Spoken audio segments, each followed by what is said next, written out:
I'm going to Chicago. Sorry, but I can't take you. Yes, I'm going to Chicago. Sorry, but I can't take you. Yes, I'm going to Chicago. And I'm sorry, but I can't take you. All right, I'm sorry that I decided to sing that. I'm not much of a singer. But we can learn a lot from listening to the way singers phrase. And this is a fun little exercise. It's a 4-bar pattern with a melodic phrase in bars 1 and 3. Going to Chicago, time, 2, 3, 4. Sorry, but I can't take you, 2, 3, 4. So I'm going to start playing time just with the bass drum and the hi-hat, and then I'm going to play this melody on the snare drum. And I'm going to experiment with playing it very much in rhythm as it's written, and then start playing around with the note placement and see how far the back phrasing supports this or works or doesn't work. This is something that you can try, of course, at different tempos, but let's do it at a nice kind of blues clip.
So from experimenting with the back phrasing, and it got a little far out, especially when I was trying to do and I'm going to Chicago. Sound a little bit like Porky Pig there. You don't want to sound like Porky Pig, I don't think. But that stuttering effect is cool. It led me then to playing on the entire blues form and getting comfortable with all that space between the notes. So in other words, a drum solo can be, I think, captivating and interesting by creating an environment, and you're playing the blues. And now you're approaching music much more like your horn-playing brothers and sisters or vocalists. And I think that makes it a lot more interesting. It's fun. Give it a try. Thanks.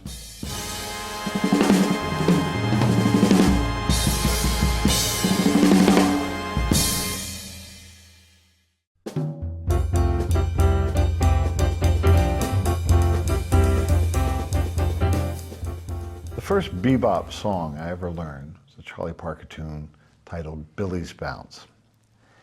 And Billy's Bounce works really well to demonstrate how a variety of dynamics and stickings can turn kind of two-dimensional drumming into three-dimensional drumming.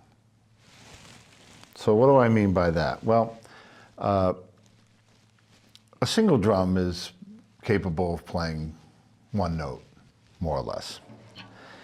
And if I play a short melodic phrase, all at the same dynamic level, let's say the first few notes of Billy's Bounce,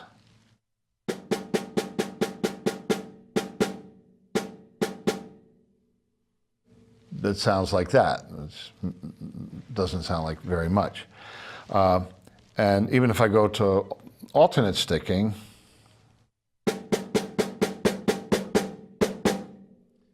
that's a very stiff wooden reading of that phrase. Now, how do we infer a melody on a single drum? Well, if you listen to a horn player, the higher notes, scale-wise, seem to have a little bit more energy.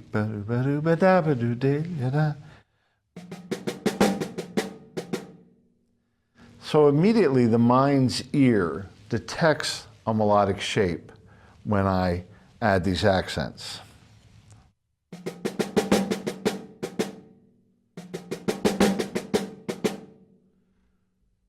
Not bad. If I play the tune alternate stickings, paying attention to accents, let's see how it feels. 1, 2, 1, 2, 3, 4.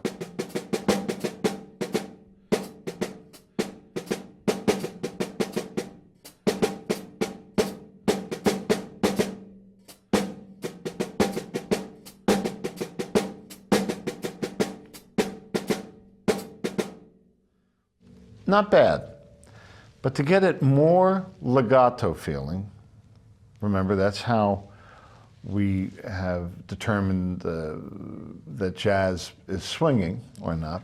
It's not ta-ta-ta-ta-ta-ta-ta-ta-ta-ta. Now I was playing those as straight eighth notes. What if I were to go, oh, jazz, triplet feel?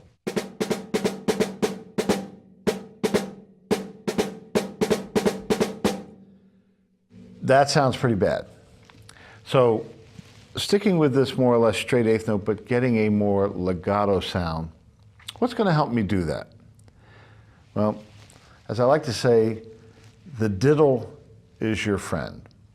When you use double strokes here and there, and these aren't exactly like paradiddles or whatever, but I call them diddles when we'll play two notes with the same sticking. It seems to roll out better. So, for example, I can go 4.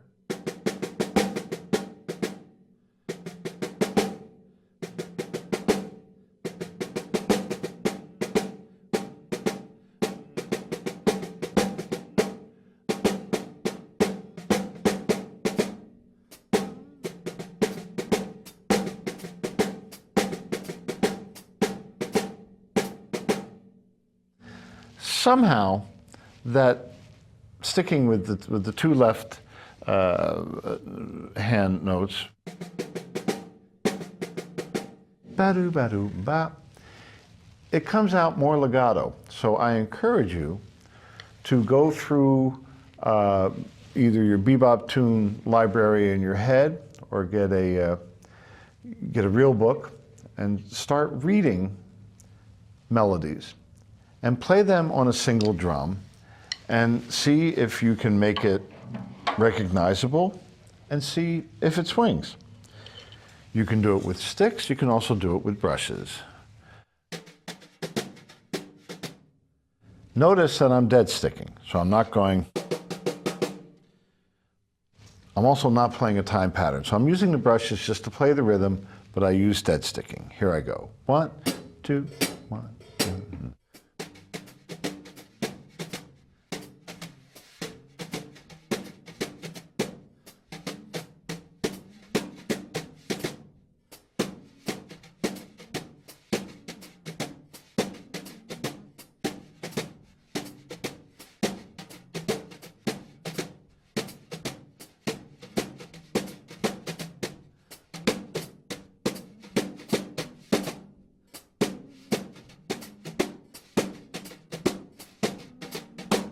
Now I'm going to improvise.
Okay, now I want you to have fun doing that.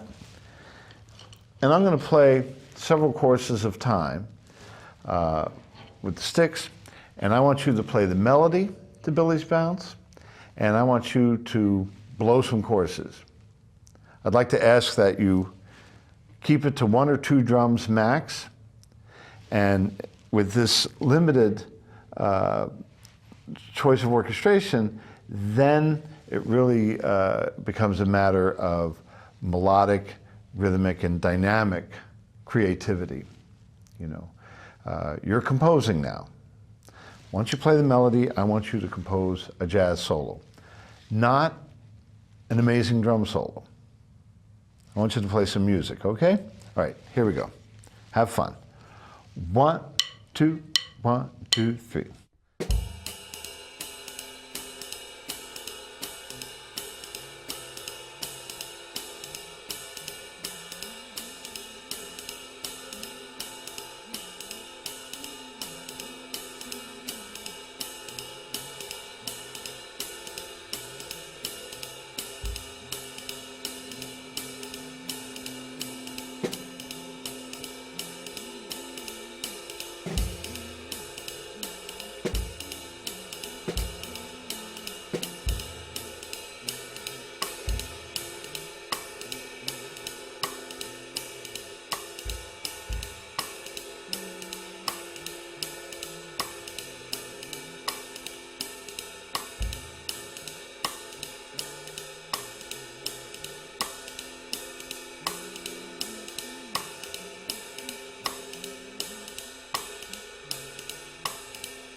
Cool. I hope you had fun. Do it over and over again. I'm always here for you. All right, that's Billy's Bounce. By the way, I recommend that you go online and search Billy's Bounce. There's some performances you can find, whether it's YouTube or Spotify, or you can download it legally, which would really be fun. There's a terrific performance Stan gets with J.J. Johnson. I think it was recorded in Stockholm in 1957. But when you listen to the way they play the melody, the way they blow through the phrase, you know, sing the melody as you play it. And it's not a bad idea to do, you know, not just with this Billy's Bounce example, but with a lot of the stuff you play. You may have noticed that I was singing when I played my solo, because I think more of horn players when I'm soloing than I do of drummers, to be honest. Somehow, you know, playing and thinking, doesn't do it for me. So I enjoy, even though I use a lot of specific drum set vocabulary, particularly bebop stuff, I tend to approach solos more like a horn player. This is nothing original. This is the way that Max Roach crafted and created so many of the great drumming performances he recorded and of course played live. Philly Joe, Art Blakey, but Max was known as being a very melodic drummer.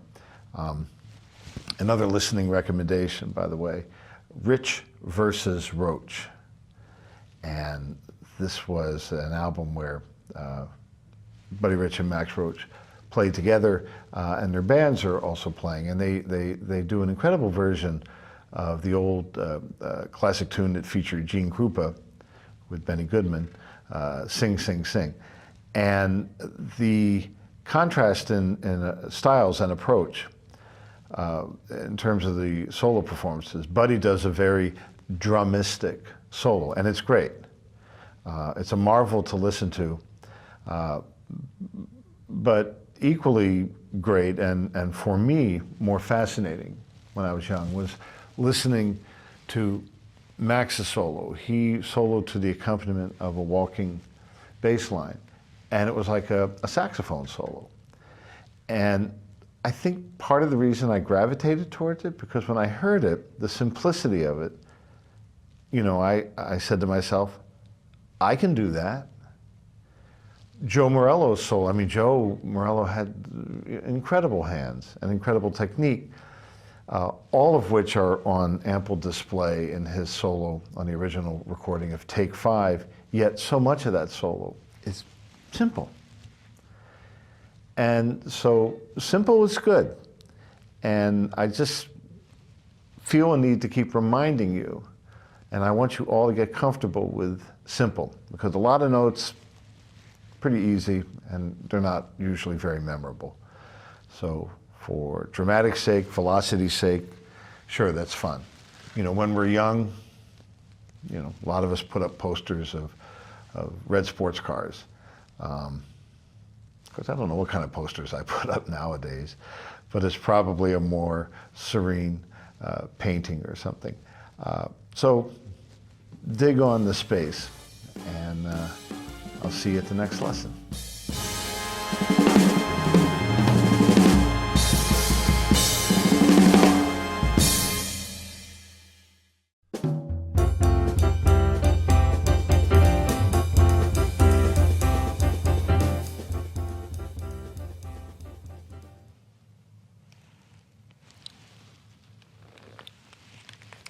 You caught me listening.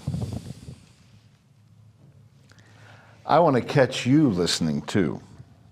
I want to catch you listening to a lot of different things. I've said it over and over here at the Artist Works drum course that one of the best ways to learn is to listen. And we're all going to wind up listening to a lot of the same things. It's interesting. I think back on some of the great opportunities, the chances I've had in my music making career, and one of those included meeting Jaco Pastorius and joining Weather Report. And why did Jaco recommend me to join the band? Well, he heard something he liked. I think he heard something that he recognized. And I think that when we meet people, we will often form a very quick, if not instant, bond with someone else because we recognize something there. And Jaco recognized that I had listened to a lot of the things that he had listened to. And this was borne out later in our conversations, and we said, wow, you like that too? And back in the day, a lot of that had to do with listening to jazz on the television. Almost every TV show had a jazz theme song. And so we had that kind of common listening interest or history, but it turned out it went a lot deeper than that. But the one thing that helped, and this was just a fortuitous kind of circumstance, when I was in college, when I was a freshman in college, my housemate, the wonderful pianist Alan Pasqua, we've known each other for a long time, we'd gotten hold of an Edgar Winter album. And we were just like really into it. We thought it was cool. And it was kind of blues and rock, but had a little bit of a hint of jazz. And we just thought it was a really neat thing. And there was a bass player at the school, and he's an active bass player now in the Chicago scene, Eric Hochberg, excellent musician. And Eric wasn't a fan of this record that we were kind of into. And he said, man, never mind listening to that. You guys should check out this album called Cochran. And it was Wayne Cochran and the C.C. Riders. So because Eric had made a point of mentioning this, I went to the record store and got it. And it turns out that Jaco played with Wayne Cochran and the C.C. Riders. It was a very important part of his formative years of training. But this album was made before he joined the band. Anyway, I really got into it, and I really dug the drummer. The drummer's name is Alan Robinson, spelled A-L-L-Y-N, Alan. Still playing, he's in New Orleans now. And I was listening not so long ago to some recordings that Alan had made of him and Jaco. And I couldn't believe when I heard it, because I went, oh my gosh, that sounds like me and Jaco. And I realized that a lot of my R&B drumming had been influenced by Alan's playing on this album. It was the first one he'd made. He was, I think, only 19 years old or something. But there was something in the way he played the beat, and it made a very strong impression on me, and that stuck. And when Jaco heard that, he recognized it. And combining that with everything else that was kind of in my skill set or in my wheelhouse in terms of being able to play large ensemble music and having a pretty extensive jazz background, he figured I'd be a pretty good choice, because Jaco knew a lot of drummers. But it was his recognizing something that I think led him to have so much faith in me.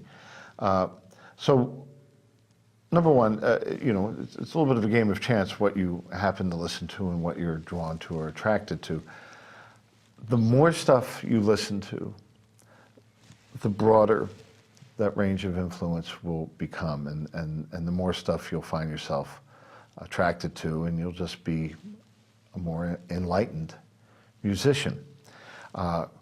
Going back through the albums that I fell in love with as a kid, I want to mention some names. And the forum here at the Artist Works School, I'm going to post these names and provide links, but I just wanted to mention them to you now.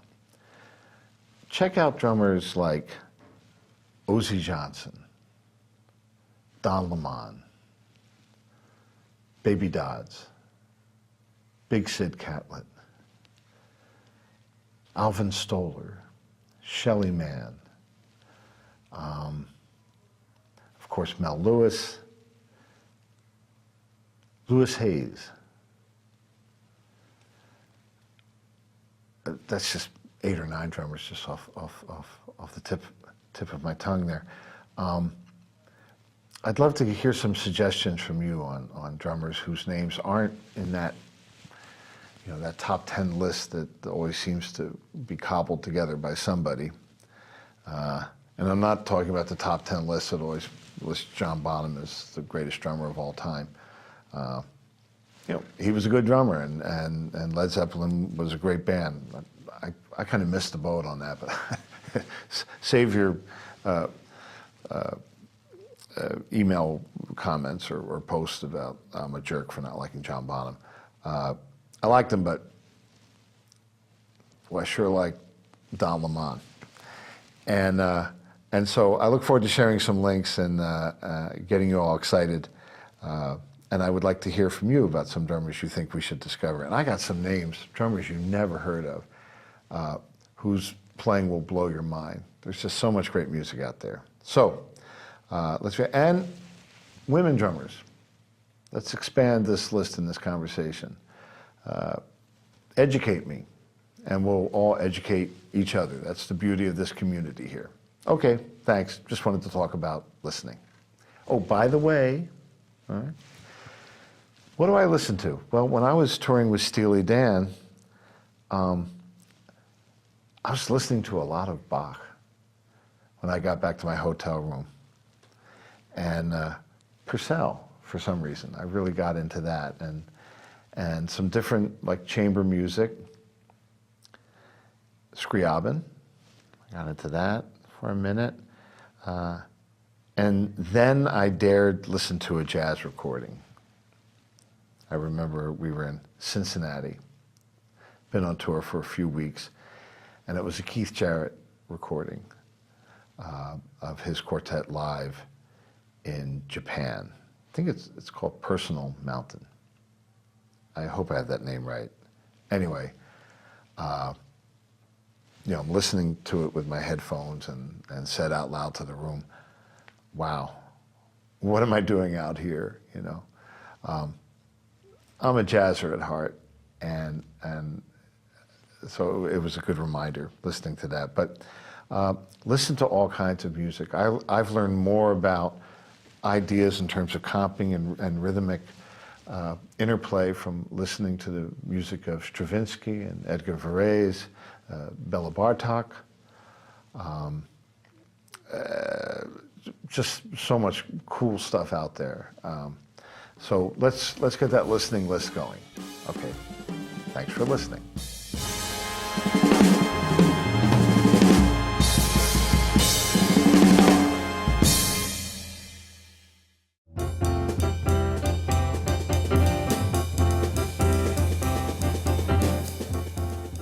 We've covered a lot of different tempos, certainly a wide range of medium tempos and medium fast and even fast, but we haven't played too many really slow tempos, so I thought now would be a good time in the advanced section of the course to look at a slow jazz blues. Now, why in the advanced section of the course? You'd think that slow would be beginning. Well, it's hard to play a slow tempo because it takes a sense of confidence, the ability to be comfortable with the spaces between the notes and to not feel that you need to fill up all the spaces. So I've saved this for the advanced part of the course, and I will play along. It's not quite 6 minutes. Each course takes quite a bit of time because it's so slow. Listen to the ride cymbal phrasing and the choices I make around the kit. Okay, here we go. Slow blues in B flat. 1, 2, 1, 2, 3.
Okay, the slow blues. I was pretty on track with that slow tempo. I performed that without a safety net and without a click.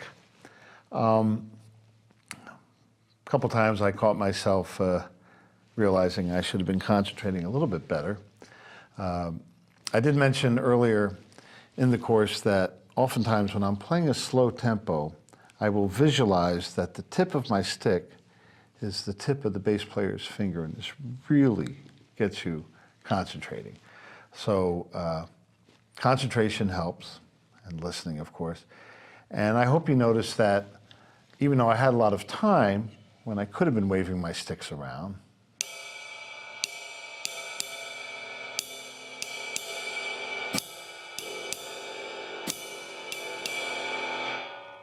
I wasn't doing that. I kept the stick close to where it was doing its work.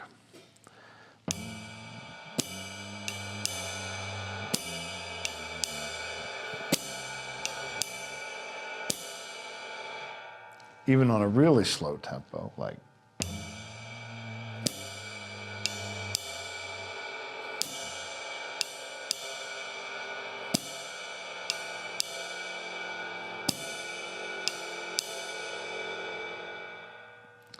concentration, focus, always keep your playing as efficient, ergonomic, and relaxed as possible. I think all those elements combined will help you play the best beat possible. Okay, whatever tempo it is, make it swing.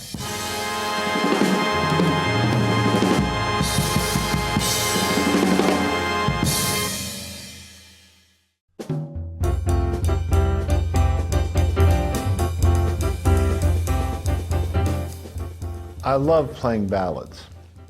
I love using brushes.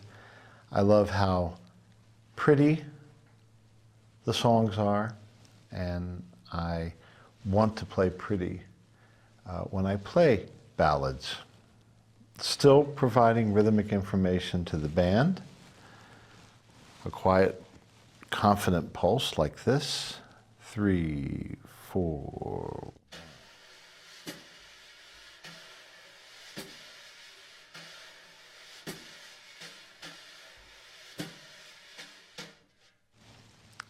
That'll work in any size ensemble, small group, big band, working with a vocalist.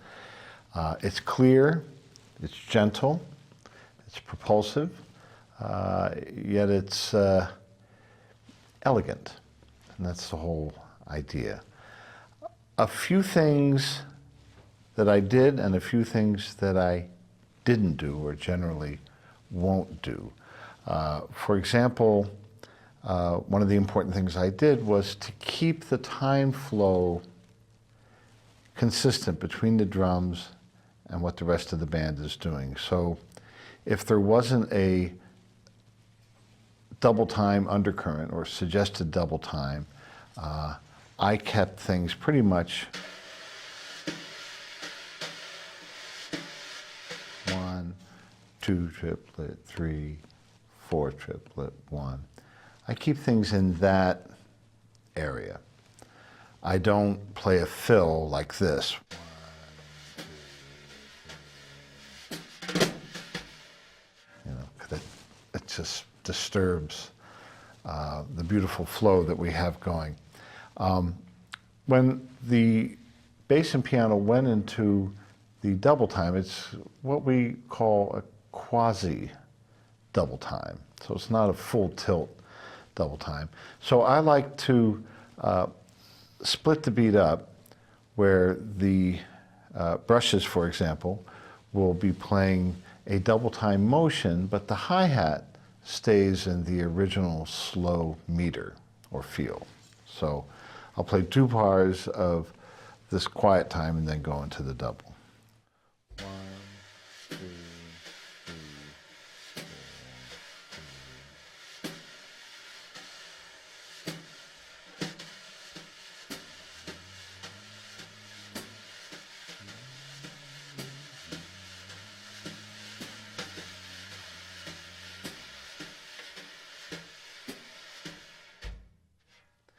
I also did it the other way where the brushes stayed in the slow meter and the hi-hat doubles up. And that sounds like this. 1, 2, 1, 2, 3, 4.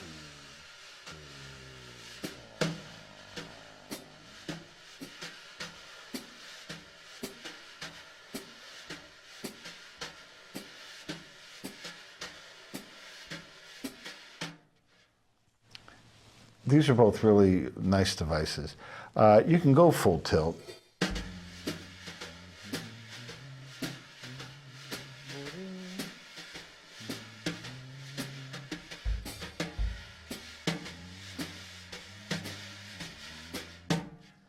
But if you're going to play any kind of, you got to really take it easy. Explosive fills just don't make it in ballads. The other thing I didn't do, I didn't make a big deal out of textures and that kind of thing, because a little bit of that goes a very long ways. And the swishing of the hi-hats.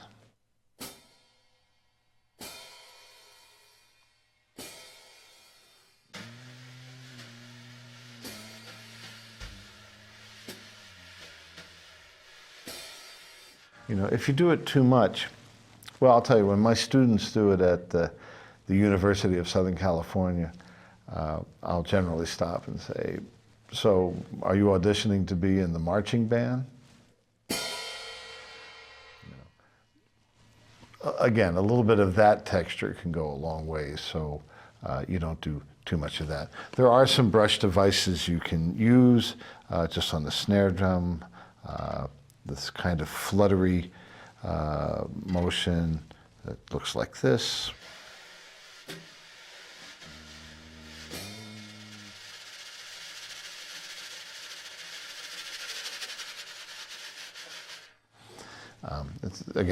That's kind of a sound effect, and I might use that on one ballad in an evening, maybe near the end or the final chord. So the things to remember are stay in the mood or the meter that the song is in. Be very careful if you start implying double time when there really shouldn't be any. I did follow the harmonic motion on a couple of the turnarounds, and I doubled up the brush.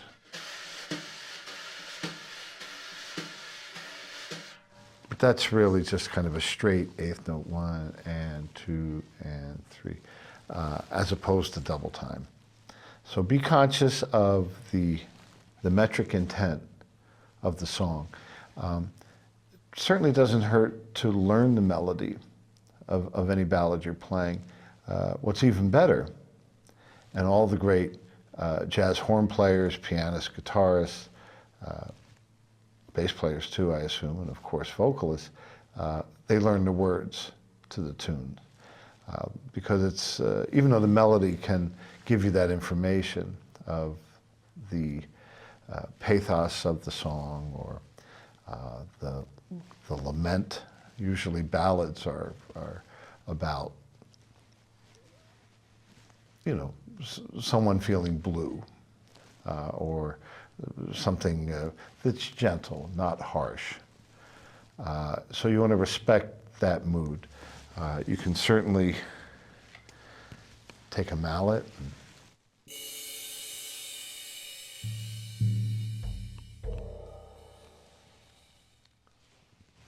play softly on the cymbals. That's a very nice effect. I don't use the cymbals too much when I play brushes, but if there was a bass solo, I might.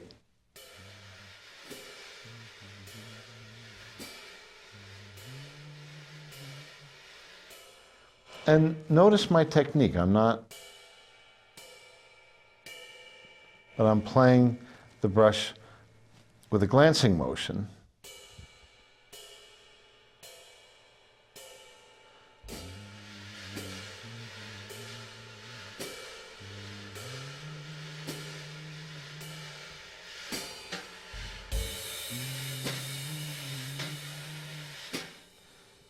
And looking at the brushes, you see that barely 1/8 of the surface of the brush is resting against the head. Very relaxed. I don't press too hard.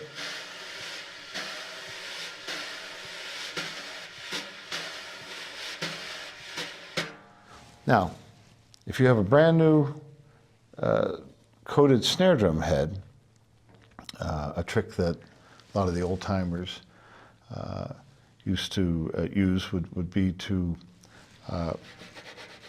take a small piece of sandpaper and get a little bit of that coating off, or if you don't have any sandpaper, you can sometimes use your brush.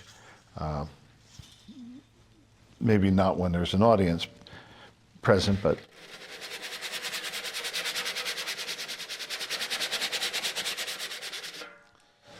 now this head's been played enough so that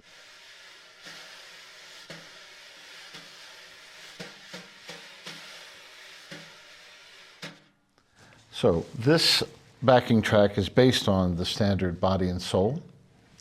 We include it for you to download and practice along with. There's no click, but the time is rock steady. It's Dara Goles on the bass, Alan Pasqua on piano. This comes from our Jazz Essentials Volume 2 app. I'm happy to include it here as part of this Artist Works lesson session. If you have any question about playing ballads, you know where to find me.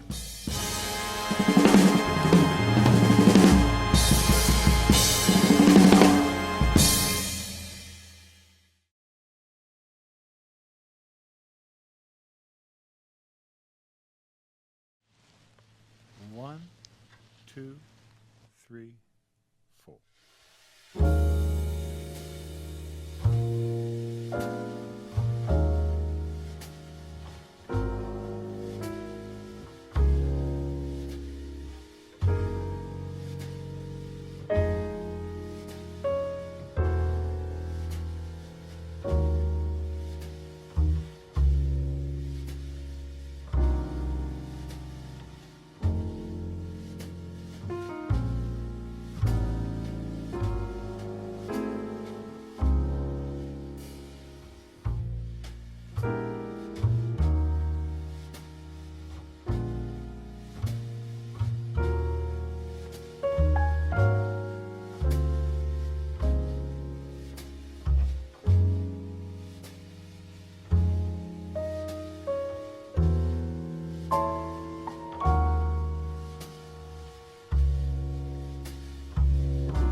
Way back in the year 2000, I got together with pianist Alan Pasqua and the bass player David Carpenter, and we recorded an album in my backyard studio, and we call that album Badlands.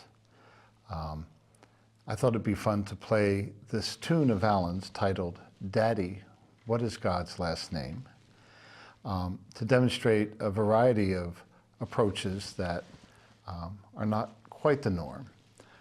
So, number one, it's a ballad type of tune. You would certainly have every reason to try this with brushes. It's a piano trio. But I like the texture and the feel and the energy of using sticks. I have to play lightly. For the backbeat, instead of always playing it on the snare or on the cross stick, I'll play some of them on the closed hat. And I wanted to show you that because it's a very nice idea and it's a good way to build the track. There's a bass solo, there's a piano solo, and then there's a drum solo on top of a vamp. And let's all pay attention, myself included, to the arc of the tune, the story of the song, and the dynamic range where this story takes us. And I'll see you on the other side. Here is Daddy, What is God's Last Name?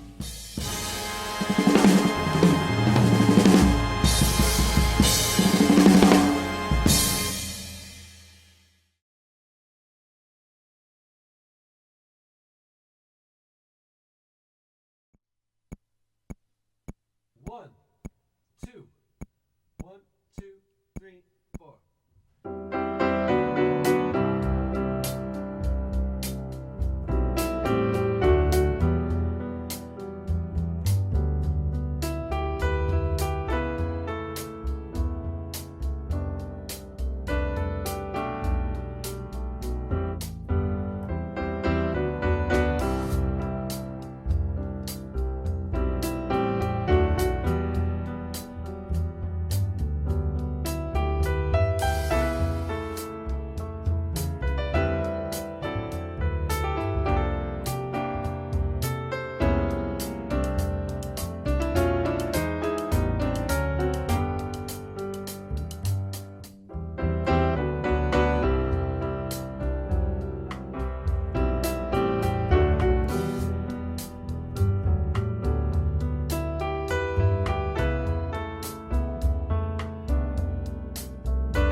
If you caught me smiling, and I'm sure you did, it was a remembrance of good things past. It's a fun tune to play. A couple of pointers. During the piano solo, Alan was engaging in a lot of double time. And it's a bit tempting, and I certainly could have gotten tangled up in all of that and played something like.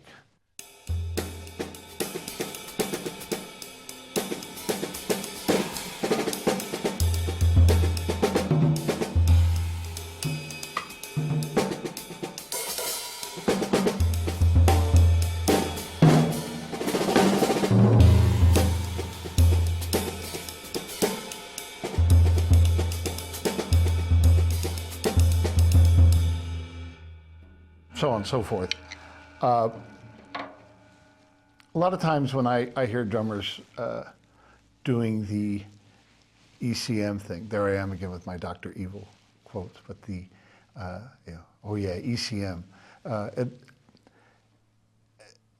It's often the case where it sounds like a really bad imitation of Jack DeJohnette or the great Norwegian drummer Jorn Christensen. And in fact, I caught myself doing that on one of my earlier ECM recording sessions. I felt the need, like, oh, here I am in Oslo and I'm playing on an ECM record.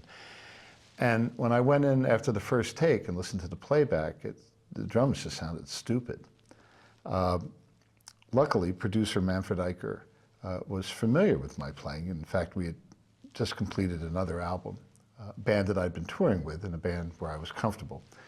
These were musicians I had not played with, and I felt like I had to prove something. And of course I was worried, like, wow, this record's not gonna come out very well. Manfred came up to me, he just kind of patted me on the back. He said, just listen. He said, you're not listening. Just listen, everything will be fine. So when you listen to the song, and in the case here where Alan was doing the double time, I listened to it. Doesn't mean I have to get tangled up in that double time activity. Oftentimes I will choose to either keep the groove that I have going or to play something simpler in contrast. Of course, you know, it's jazz. You can get into the thick of the double time or going wherever the soloist might lead you. We've talked about this in other video segments of the course here, but it bears repeating. Sometimes it's best just to create that through line. understand where the horizon is. So I tried to do that. I also utilized that wonderful Maurice White drum beat on the Ramsey Lewis version of My Sharia Moore. I've demonstrated that here in another class. I'll play it for you again. 1, 2, 3.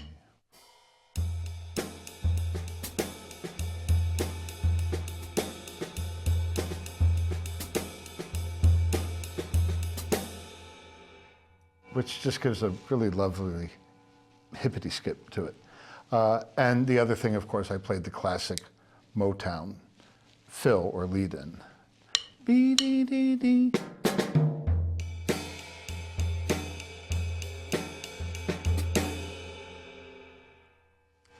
Sometimes those old ideas are really great, especially when you combine them with like a newer kind of aesthetic or way to play something. If you're playing what you think is an ECM type of tune,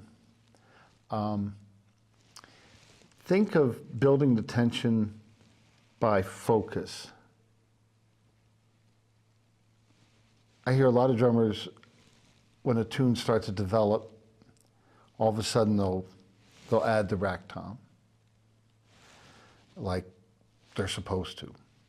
And that tom-tom, it's a great drum, but it takes up a certain amount of frequency range, and I'll often ask them, why did you play that there? Does that automatically pronounce or indicate that the drumming is building an excitement? Why not build the excitement texturally within like a certain confined dynamic or orchestrational range? Again, the limiting of certain choices, I think, ultimately gives you a lot more freedom. And the way I look at it is, ultimately, the drummer can be the puppet master. You can really pull the strings of the music by focusing. The more you play around the kit and just do drum stuff, the more power you actually give away. Something to think about. I hope you enjoyed Daddy, What Is God's Last Name? From the Badlands album on Fuzzy Music. And thank you, Alan Pasqua, and thank you, Dave Carpenter.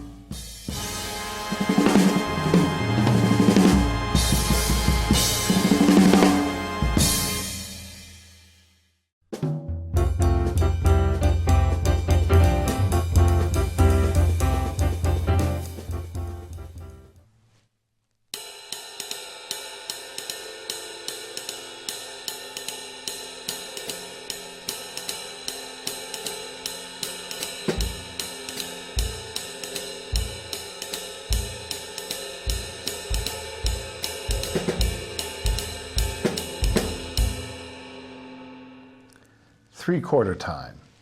Part of the family of odd meters. We don't call them odd because they're weird or unusual, although for the longest time in jazz, if something wasn't in 4/4, it wasn't considered to be jazz. I think it was Fats Waller that broke the time barrier there, and 3/4 became quite a common time signature. Along came Dave Brubeck with Take 5, and America was snapping its fingers and tapping its feet to a song in 5/4. Brubeck was, I think, the first jazz musician to really popularize odd meters, and then Don Ellis came along, and our understanding of the possibilities of odd metered music really exploded. Meanwhile, this was nothing new in the world of classical music. Bartók, Stravinsky, Varese, Messiaen, many composers. Then Frank Zappa picked up that baton, heavily influenced by the music of Edgar Varese.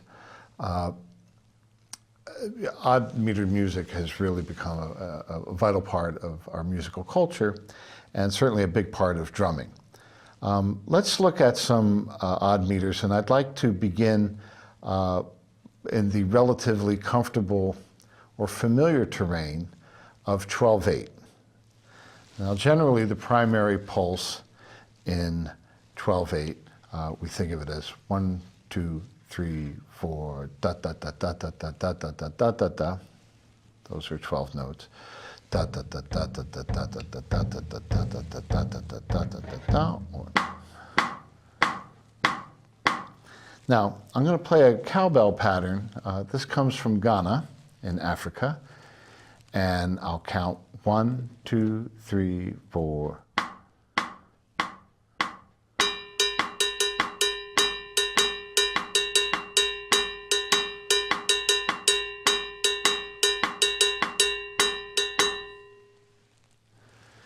But now I'm going to subdivide that 12/8 bar in a few different ways and listen to how the feeling of the same rhythm magically seems to change.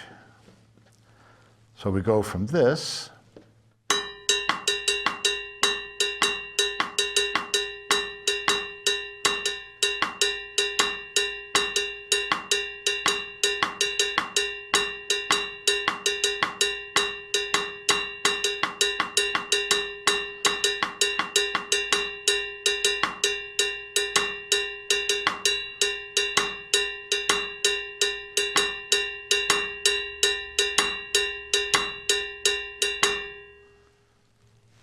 Now that last one was indeed odd. I was accenting on a 5 plus 7 scheme. So 3 times 4, or 6 times 2, 4 times 3, 2 times 6, or 1, 5, and 1, 7. These all add up to 12. So within one bar, we can create a very different feel just by how we decide to group the subdivision.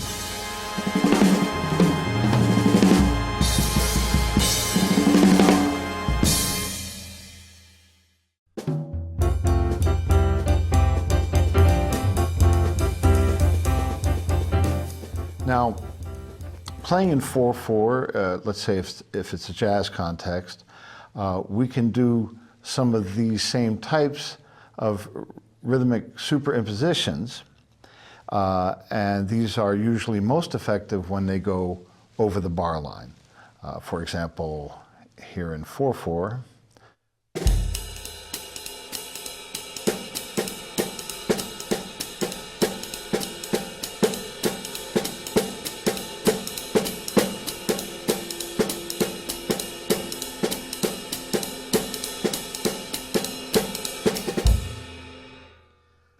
So as opposed to going,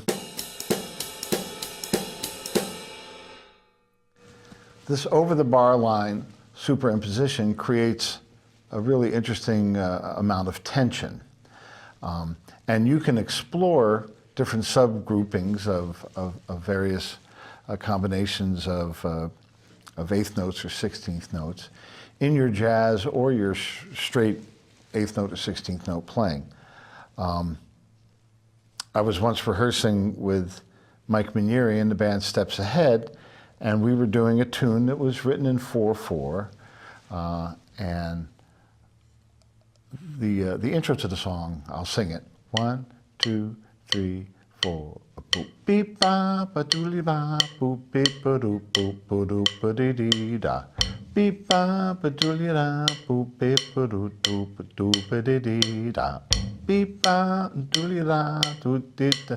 So that's a very kind of boom boom ba ba da da ba ba ba da ba ba ba da ba ba boom. So I just started playing a beat, with a backbeat. 3.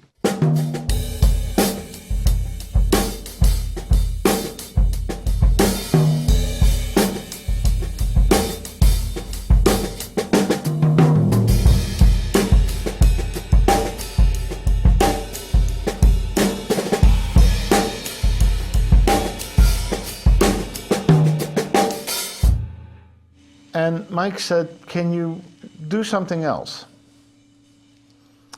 So I thought, well, seems like an obvious choice, but I knew that he had just been to a concert, an outdoor concert in New York City, of King Crimson, and Bill Bruford was playing. And so I thought, well, he just saw and heard Bill Bruford. What would Bill Bruford do? So I came up with this idea. And these are subgroupings or superimpositions of 5. 2 plus 3, 2 plus 3. So 1, 2, 3.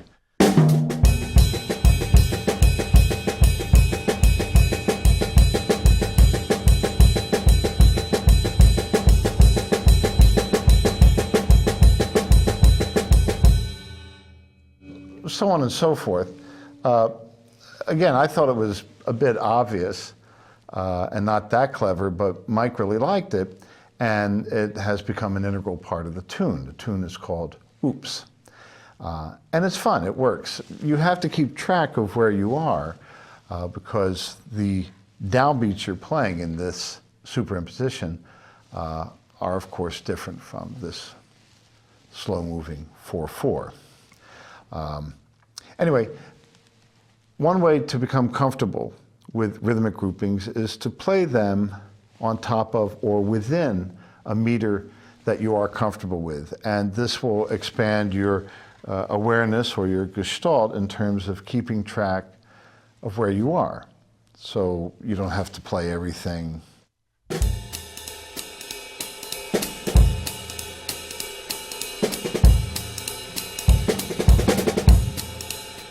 You know, a downbeat every bar. So that sounds kind of square in 4/4, doesn't it? Yet it is somewhat accepted when we're playing odd times. I think that's because we have not all yet evolved, myself included, to being completely comfortable with odd metered music. 3/4, eventually you lose the urge to play the bass drum on every downbeat.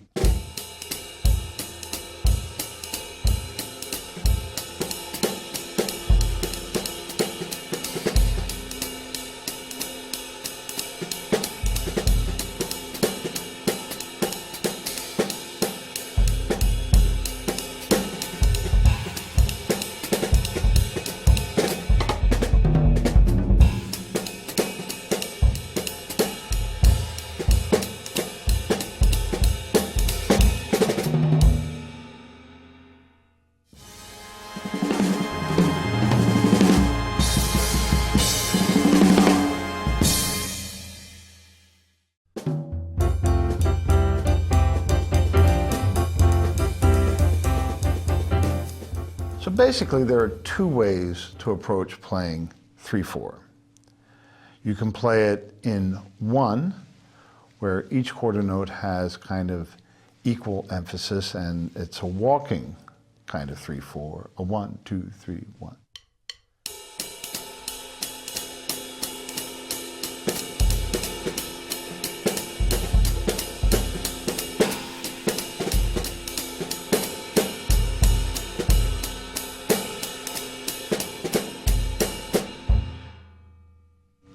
Or you can do what we call a duple field. Duple meaning 2. We divide the 3 by 2. 3 divided by 2 gives you 1.5. So 1, 2, and 3, 1, 2, and 3. 2 dotted quarter notes then would form the accent or rhythmic scheme for a duple feel. 1, 2, 3, 1, 2.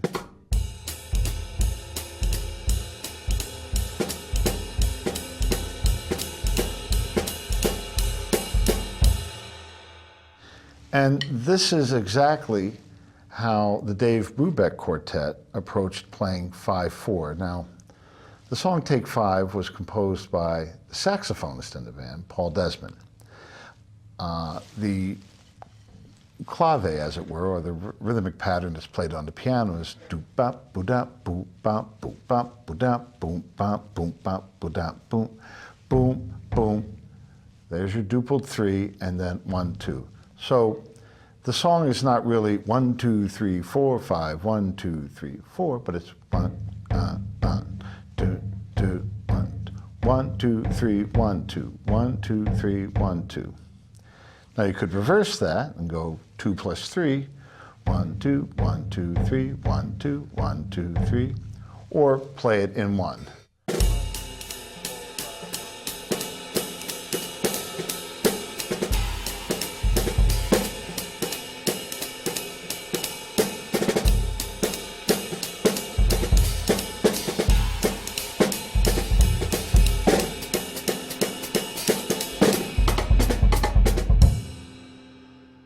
Okay, so the first thing you want to do when you're faced with playing an odd time meter is to determine what's the subdivision.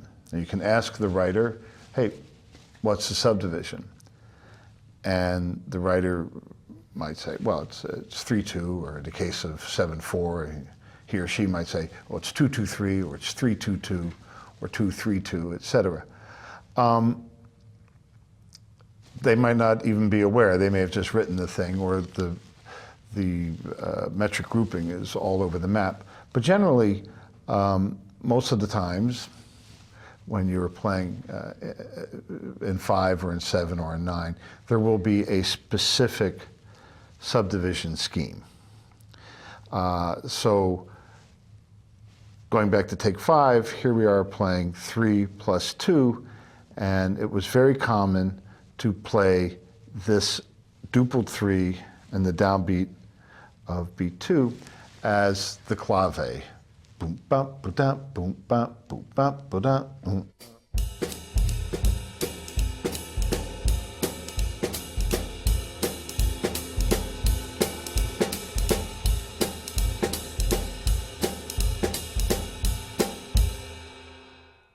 So it's pretty easy to keep track of where you are.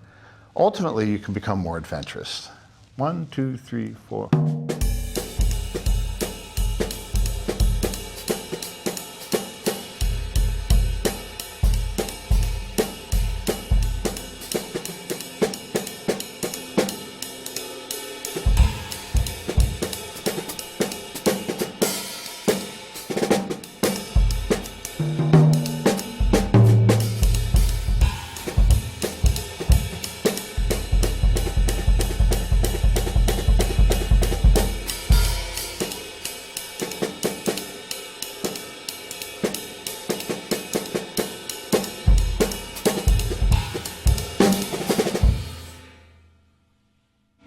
So on and so forth. Generally, it's a good idea to play one in consideration of your bandmates. Anyway, that's 5-4.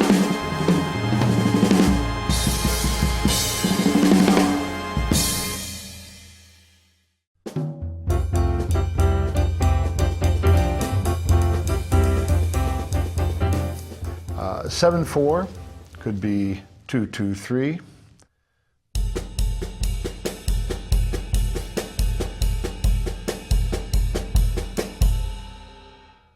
Or 3-2-2.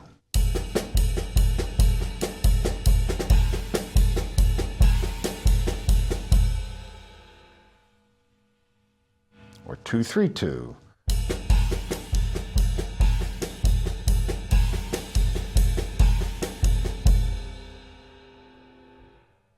Now, each of those rhythmic groupings gives the 7-4 bar or series of measures a very different feel. Just like we realize or can hear in the 12/8 example of playing this one rhythm and dividing the primary accent scheme. So you are encouraged to play with a metronome and figure out what accent scheme is most appealing to you. But again, the composition will usually dictate or at least suggest or direct you which way to go. The Brubeck Band did a tune that Dave Brubeck composed called Blue Rondo a la Turk. And that is in 9/4. Perhaps it's 9/8, I'm not sure, but it's in 9.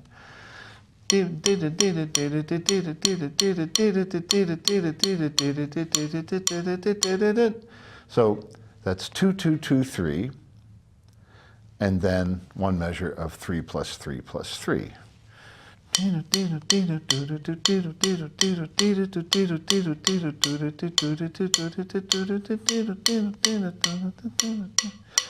Okay, now something like 2-2-2-3, this is quite common in countries like Turkey or Greece. This is like a folk music. And Don Ellis, as he began experimenting with odd metered music and studying this stuff, wondered, well, if 2-2-2-3 is common, then what would happen if we extend that, expand upon that cycle? Now, of course,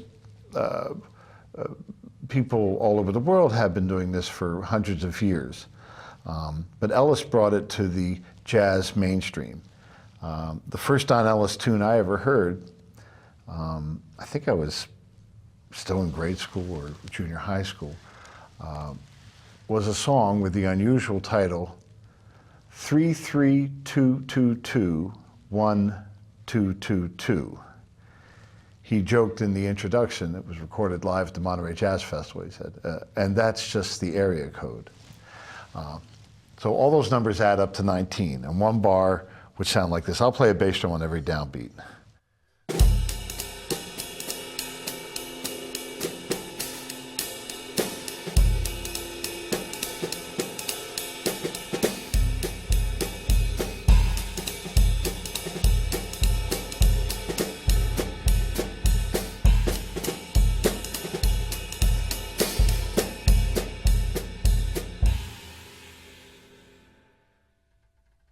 So on and so forth. Now, a lot of that music stuck to this clave, stuck to the pattern. But Don Ellis had a secret weapon. He had an incredible drummer who sadly passed away when he was quite young. His name was Steve Bohannon.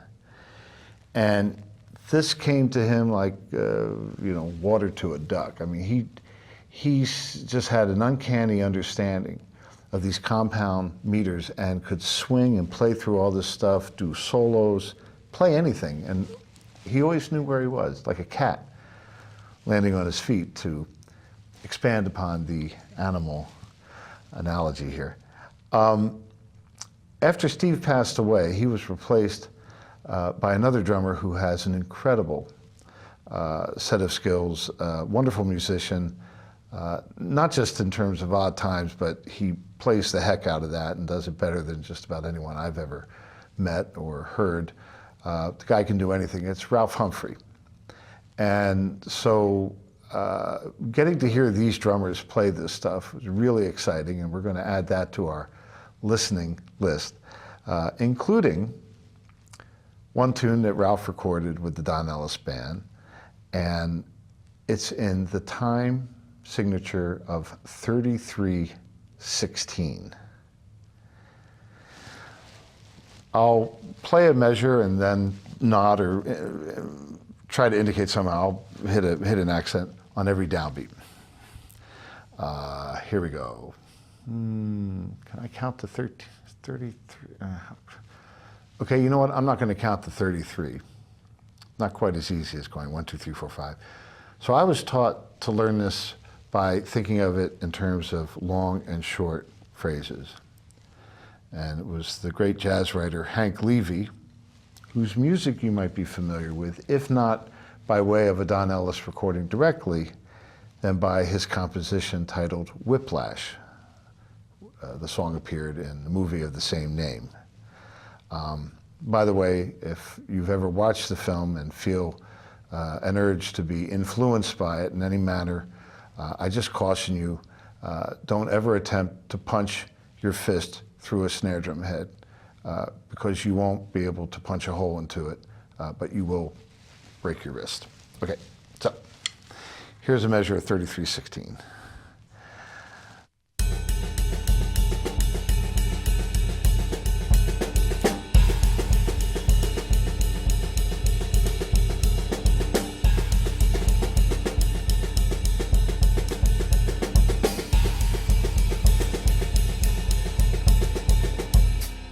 Okay, so on and so forth. I was beginning to tell you that Hank Levy taught me to think of it in terms of long and short. So it's short, short, short, short, long, short, short, short, short, short, long, short, long, short, short, short, short, short, short, long, short, short, short, short, short, long, short, long, short, short, boom. A little bit longer, like quite a bit longer, and more complicated than figuring out how to play something in 5. But it just goes to show what's possible.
That was Tchaikovsky's Waltz of the Flowers from the Nutcracker Ballet, as arranged by Bill Liston and recorded by Wayne Bergeron, incredible trumpet player, and his big band. Did that a few years ago. It's a lot of fun to play. We include the play along here, so you can download the MP3 and also download the chart, which I didn't have. I think I missed one of the figures, but that's okay. I hope you enjoyed it. You'll have a lot of fun playing it, and feel free to send me a video of yourself playing Waltz of the Flowers. I look forward to hearing you swing in 3/4 time.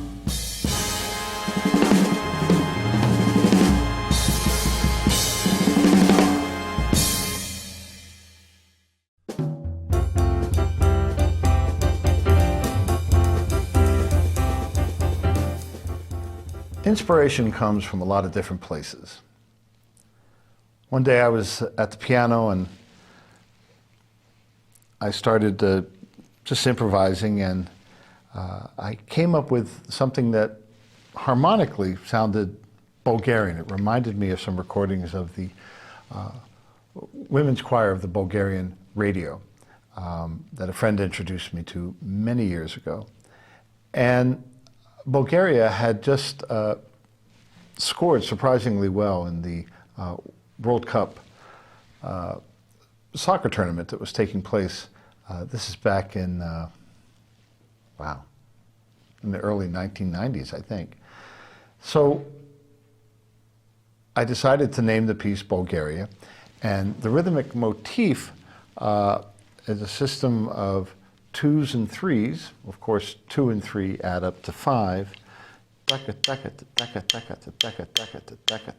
Boom, boom. So one measure is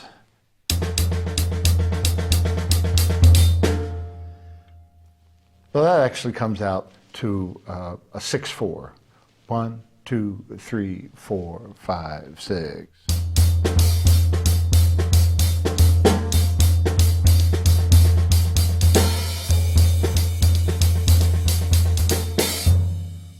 So it was kind of like the best of both worlds.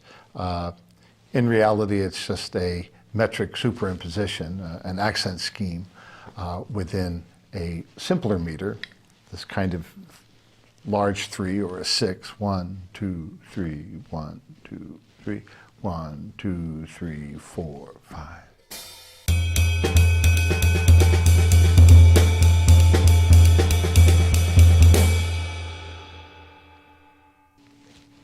There's a big band arrangement of this that Bill Dobbins wrote for me. I've also enjoyed playing this with my trio. And so a few years ago, we decided to record a play-along version. Alan Pasqua on piano, Dave Carpenter on bass, without the drums. So Alan counts it off for simplicity's sake in 4/4. And normally when we would play it live, I would do an extended drum solo and then just kind of lead them in with one measure of time in 6. So anyway, you'll hear a 4/4 count off, and then the open blowing or improvisational section is kind of a free-form thing, but in a 4/4 meter. But I'll try to mix it up and add some interesting combinations of 2s and 3s, because you know what? In all this music, that's what it's all about. It's all 2s and 3s. Okay, here for your listening and dancing and educational pleasure is Bulgaria.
1, 2, 3, 4.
is a brilliant composition by Bob Mintzer titled Ellis Island.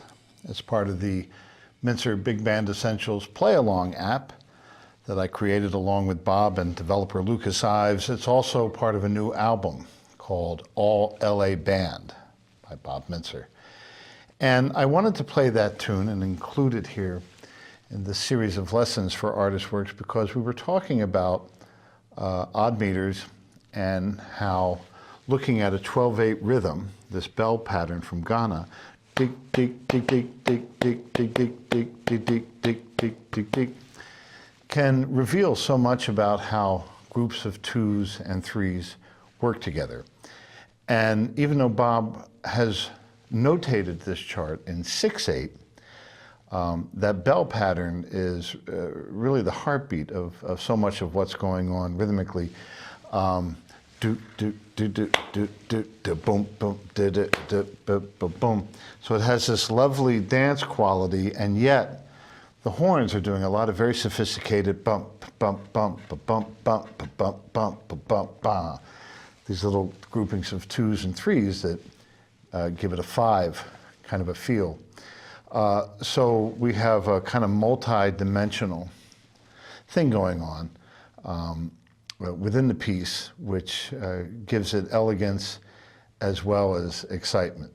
So Ellis Island bridges the lands of odd meter and clave, Africa, Afro-Caribbean, taking us to some of the other studies we'll be doing where we get into the so-called Latin beats, the Afro-Caribbean kinds of musics that we're called upon to play. I hope you enjoyed that performance of Ellis Island. Thank you.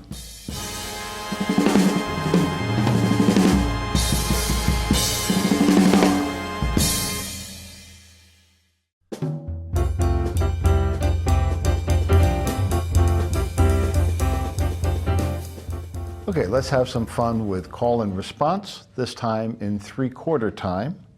I'll play 8 measures in 3/4, and then you play 8 measures in 3/4. The click will be there to guide both of us along. And I'd like you to base your 8 measures on what I've just played. So listen for the different accent schemes, okay? Here we go. The tempo is 140 BPM. A 1, 2, 3, 2.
Very good.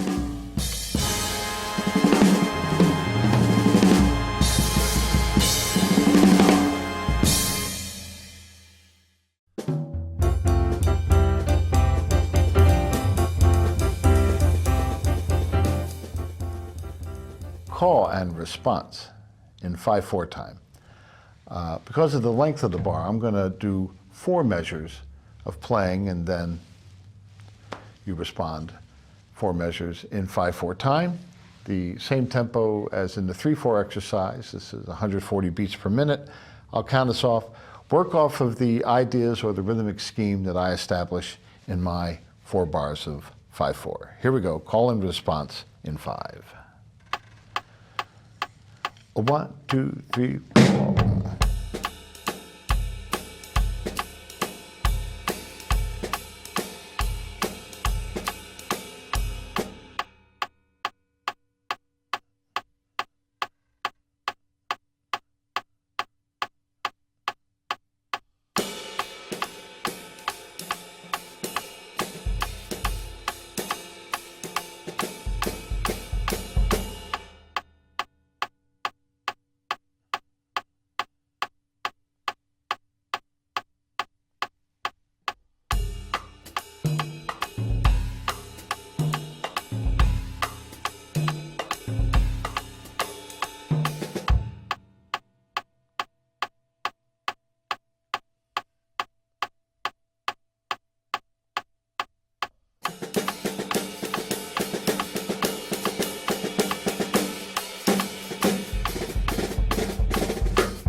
Very good.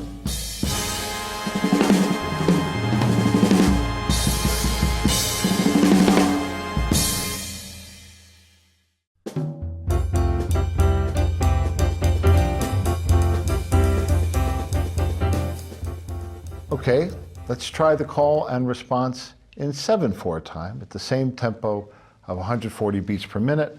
I'll play 4 bars in 7, and then you play 4 bars in 7.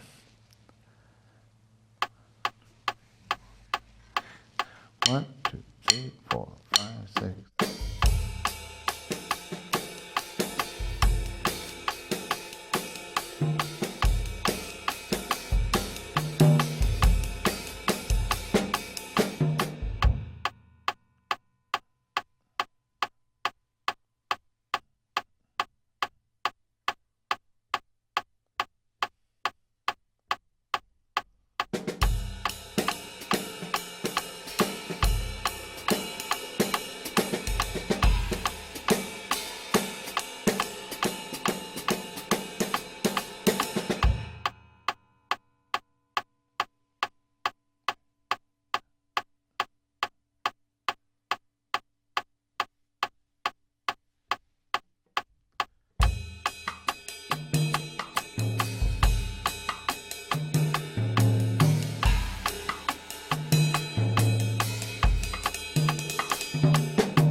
Very good.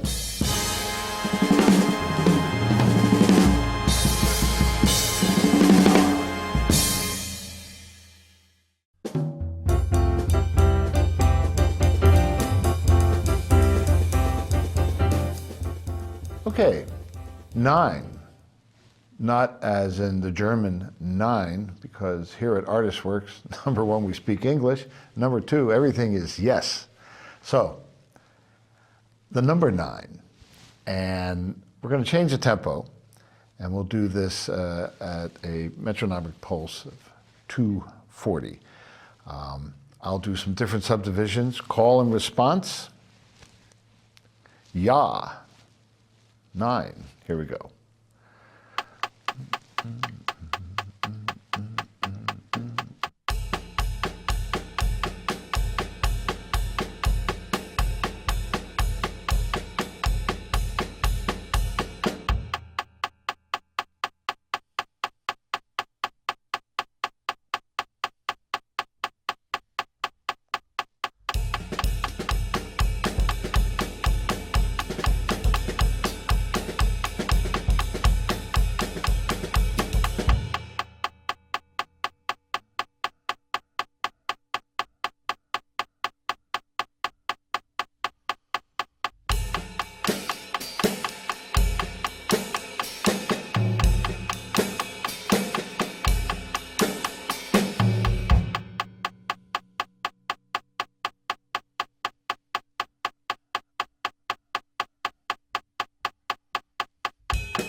And if you played that, you're all ready to play Blue Rondo a la Turk. One thing I should mention in the case of all these odd time meters, the dupling of the 3 is normally going to occur when you treat it as a jazz 3. So for example,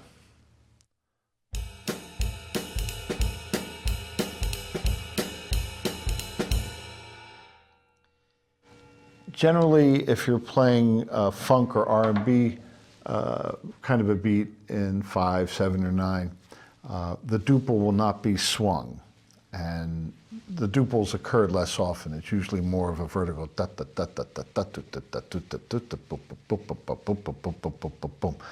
So when in doubt, if it's a swing feel, you're always in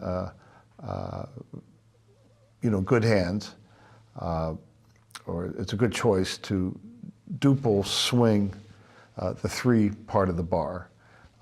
And it's at least a great way to begin to get comfortable playing in 5, 7, 9, or any combination of those numbers. Have fun. Ja, 9, C.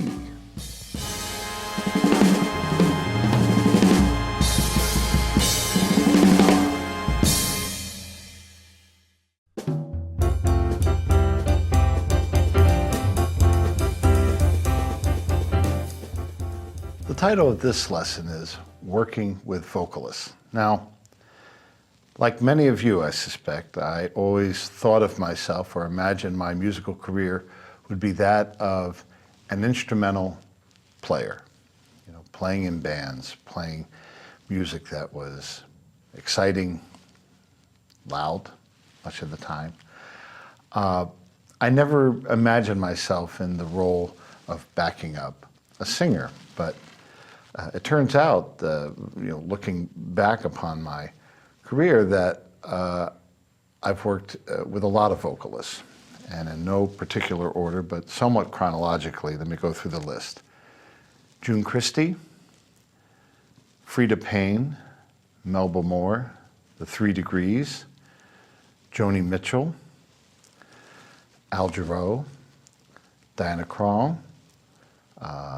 Linda Ronstadt, Barbra Streisand, Mary Chapin Carpenter, Seth MacFarlane, Ricky Lee Jones, Christina Aguilera, of all people. Quite a few different singers, and the settings were generally unique. Sometimes I'd be called into the studio to back up the vocalists on a holiday music album, like a Christmas album. By the way, it's a funny thing. Whenever you listen to a Christmas album, it's hard to imagine, but they're almost always recorded in June or July, and most often in Los Angeles. A lot of times the studios would set up, Christmas decorations to get people in the mood, but you look around the room and everyone's wearing their, kind of Bahama shirts and short pants, and it takes a little bit of a gift of the imagination to put yourself into the winter wonderland mood. Anyways, I thought I would pass along some tips for working with a vocalist, because sooner or later, you will most likely be called upon to work with a singer. Now, I will not get into areas where you're playing super loud. Oh, I forgot Steely Dan. That was a big gig, backing up the singers. But this is more along the lines of jazz drumming accompaniment. Now, the interesting thing about jazz vocals is that they tend to be more linear. You're playing through the song form without compartmentalizing the sections. When you're creating or crafting a pop track, for example, the verse may have a very different rhythmic beat or feel than the chorus. And you have to be conscious of that in building a drum part. The great pop drummers are really excellent at this. One name that comes to mind is J.R. Robinson. He really has a tremendous knack and skill for coming up with beats that work perfectly for each part of the song. But in jazz, we tend to play through the tune. Whatever the song form is, it's important that whatever we play doesn't get in the way of the words. So your beat generally shouldn't be too complicated, and you don't want to play, I'll term it, inappropriate fills. So for example, let's say we're doing a standard like Misty. Look at me, I'm as helpless as a kitten in a tree. What was that? Oh, that was the drummer playing a fill to get from one part of the tune to the next. That totally gets in the way of the message of the song. So we need to be respectful of the placement of the words and, of course, the general dynamic level. So texturally smooth is where it's at. And singers like it light. I've been working quite a bit recently with Seth MacFarlane, who you may know from his Family Guy animated show, some of the movies he's made. Tremendously funny man, but he's also a wonderful singer. And much of the songbook comes from the recorded archives of Frank Sinatra. Plenty of arrangements by Nelson Riddle, some by Billy May. Some of these big band charts are, are tempting to want to play kind of oversized fills. Kind of a big band rhythm coming up, and you just want it to be exciting, or you want it to be heroic, or whatever. Seth has complained to me that a lot of drummers are just too darn loud, and he likes it light. Most singers are looking for a sense of delicacy. Now the trick is to play with confidence and ownership, but still keep it light. So you want to work on your basic timekeeping skills and creating intensity by means of focus, not by volume. Okay? So for jazz vocals, the intensity comes from the concentration, really playing the beat well, not playing loud.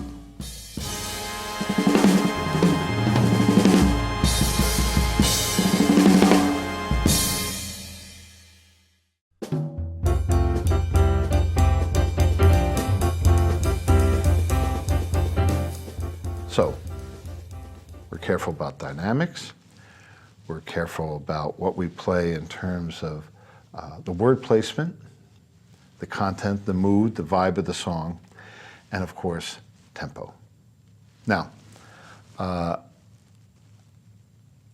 there's the joke, I've mentioned it here in another class, where the drummer goes up to the singer and says, okay, for this next song, would you like me to count it off too fast or too slow? Singers can be notorious for wanting the tune to be just right. And they have every right to be that picky because they're telling a story. And if it takes too long for the words to be spoken or sung, or if the space is too compressed, they're feeling rushed, it really hurts the delivery of the song. So what tempo should a song be when you're working with a vocalist? The tempo that the vocalist wants. It helps to use a metronome. So oftentimes when I'm doing a rehearsal with Seth MacFarlane, perhaps with an orchestra, we'll try to get the tempo just right. We might have a meeting beforehand. A couple times I've met with Seth with just a pair of brushes and playing on a phone book or on a Rhythm Tech laptop, which I recommend everyone getting, by the way. It's tremendously portable. It's a pre-tensioned head with some snare wires, and it's great for rehearsals with singers. We would try to establish at least a starting tempo for each tune ahead of time, and a metronome really helps. Now, you might have a metronome app in your mobile phone, but I find it very handy to have a dedicated metronome on hand. This is the Tama Rhythm Watch. This is an older version. The new one has a dedicated tap button. On this one, you put it into tap mode, and you would ask the singer, where do you hear this? So, look at me, I'm as helpless as a kitten in a tree, up a tree, on a tree, up high in a tree, who knows.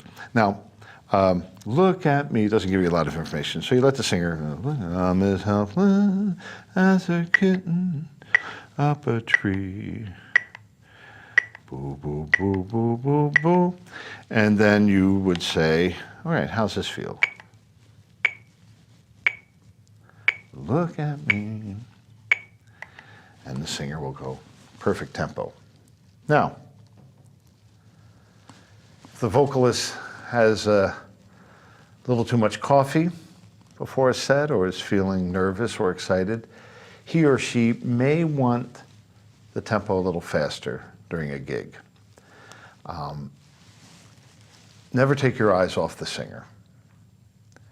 Even if you have a conductor, watch the vocalist, because they'll usually turn around and give you a thumb up or thumb down or some kind of hand motion.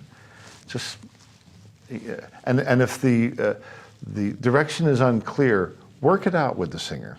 Say, give me this indication or that indication, just so you're both on the same page in terms of how they're going to message that to you. And then it's okay to adjust the tempo. Now, we have a saying at the University of Southern California, at the Thornton School of Music where I teach, that tempo is non-negotiable. So generally, once a tempo is set, it's a good rule to keep it there. But it's a bit more dynamic in terms of tempo when you're working with vocalists. So it's better that 98% of the song is in the right tempo. So if it starts off a little fast or a little slow, it's okay to adjust it. I hope these tips will help you the next time you work with a singer.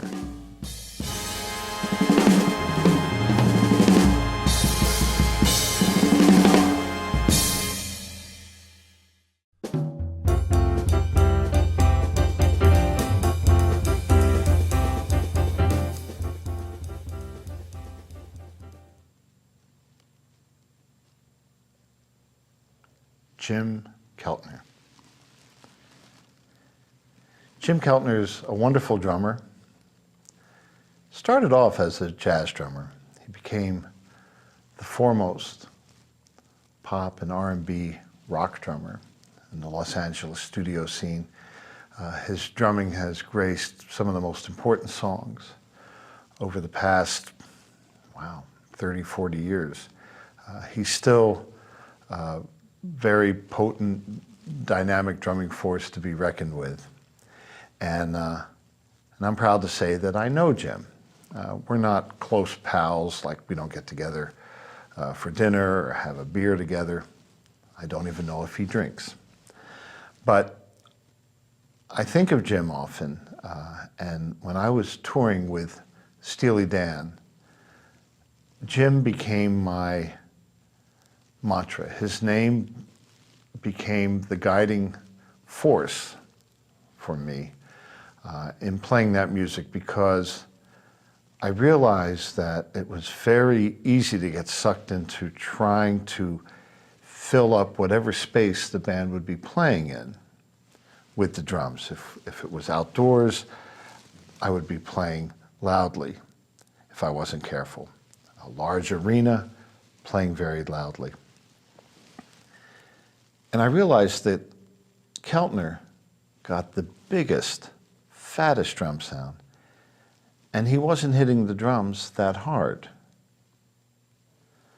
So Jim Keltner became my mantra. I would find a quiet place before every show and say his name several times to myself, to remind myself to let the microphone do the work.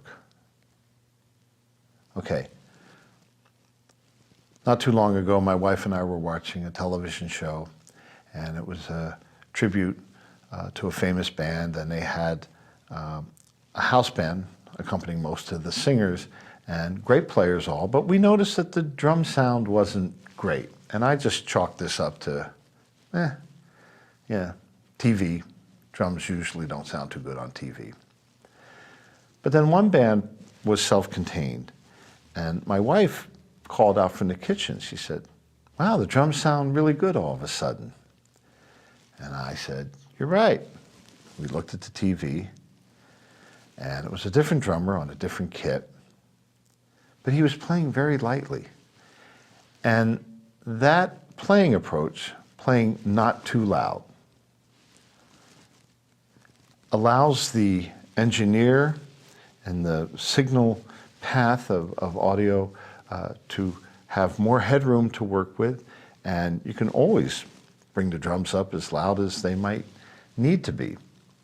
I think the physics of it are one thing. If you're hitting the drum super hard, super loud, the diaphragm in the mic capsule, there's a finite range of motion. It can only respond so much to a signal.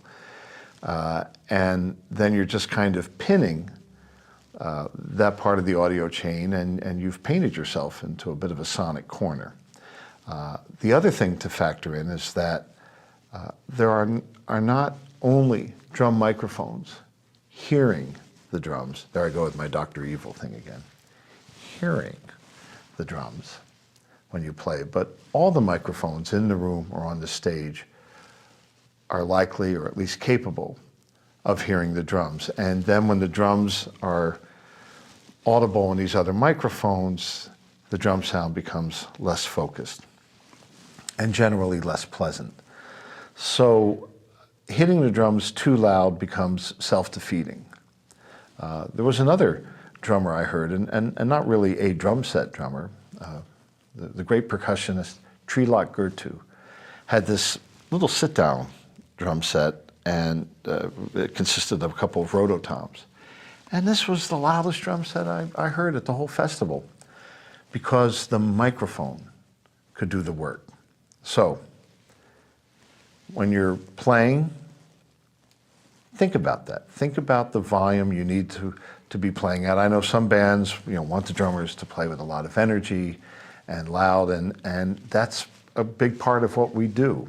And if that's what you want to do, bless your heart, go ahead and do it. But I'll ask you to think about this little talk, to think about Jim Keltner, to think about the sound, the pocket that's possible when you just bring things into that world of greatness. You don't always have to hit the drums so darned hard. All right?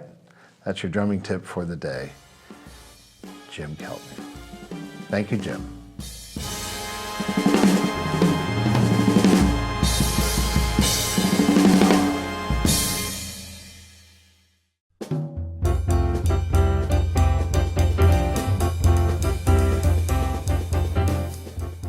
And now here's a song that's quite similar to Joe Henderson's Recordame.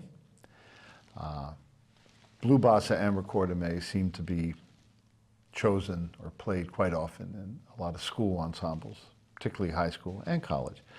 So I thought it useful to play these for you. We call this Remember Me Mañana. 1, 2, 1, 2, 1.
choices now with the Mincer Big Band chart, home bassy, kind of a jazzy, poppy, backbeat on 2 and 4 thing.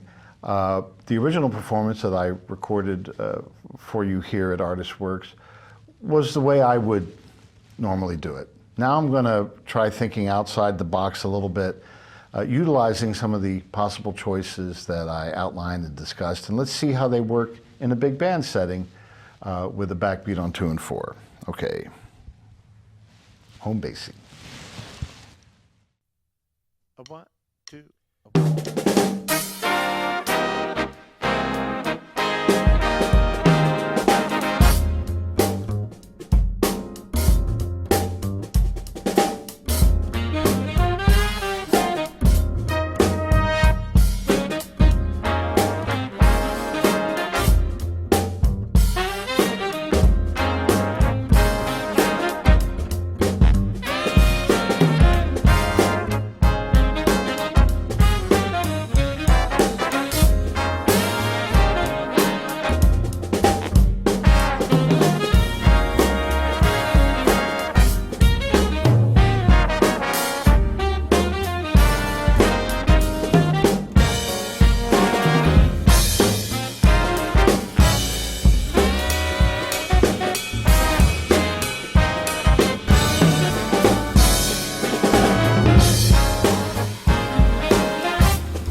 Overplaying? Guilty as charged, Your Honor, but it was fun. That's one way to do it. We're offering this as a download, so have fun playing along with Home Basie. Send me your performance. You can tell me if you think you're overdoing it or not. I'd love to see and hear your choices. Swing, make it funky, and have fun.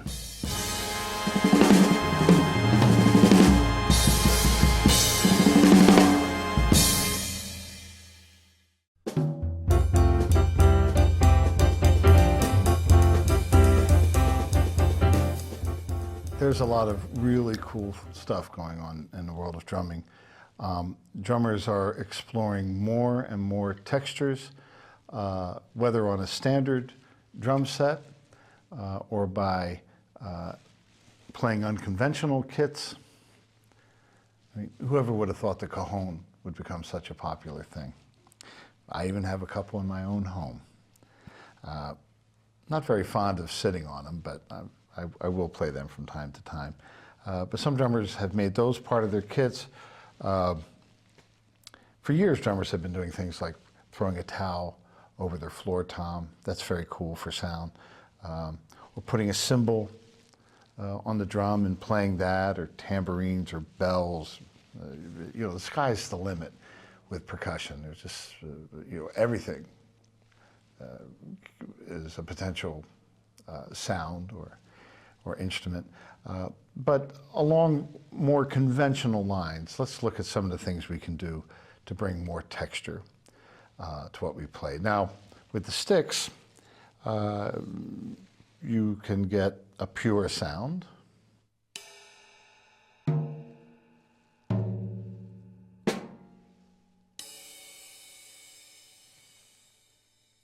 Or you can get more of a textured sound. Let's start with dead sticking. You can play the cymbal with the tip in a dead stick manner. I'm more partial to dead sticking with more of the body of the stick.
So dead sticking, whether on the cymbals, on the tom or snare skins, or with the bass drum, particularly with a two-headed bass drum like this 18-inch bass drum, it's very effective. I like to do it a lot. What else could I do? Well, you can play on various parts of the drum. You can play on the shell, but these these drums are so beautiful, I don't really want to do that. Some drummers like to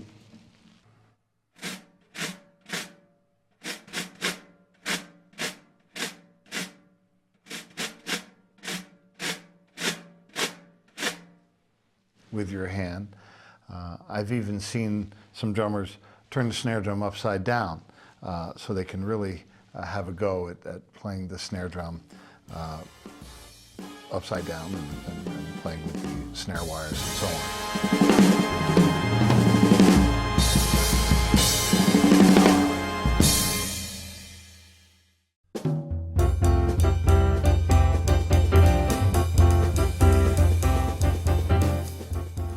course, with brushes, we have lots of possibilities in terms of texture.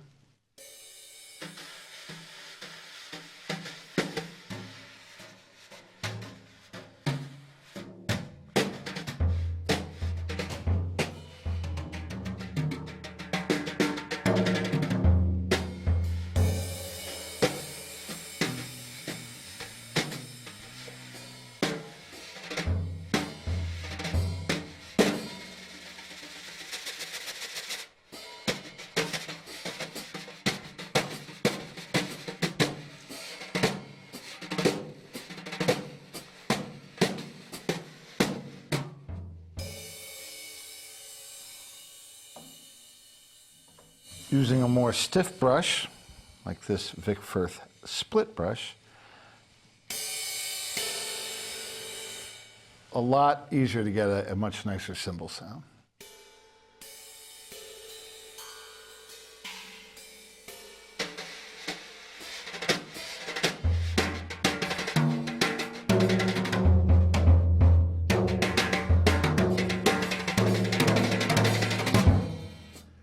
So if I were to play a brush solo, in fact, the last time I performed this concerto for drum set and orchestra that was written for me by Mark Anthony Turnage, titled Erskine, I used the split brush for one solo portion. The drums would speak beautifully.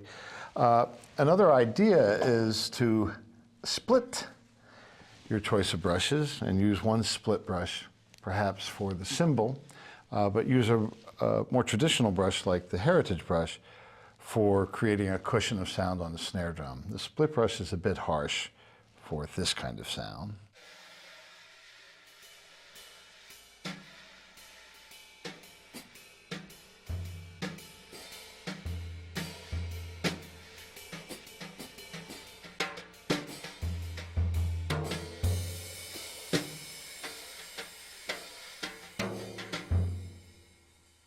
So you can try that.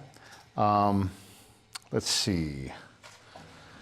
Here's an interesting brush. I found these at the Pro Drum Shop in Hollywood. They look like small whisk brooms.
And finally, mallets.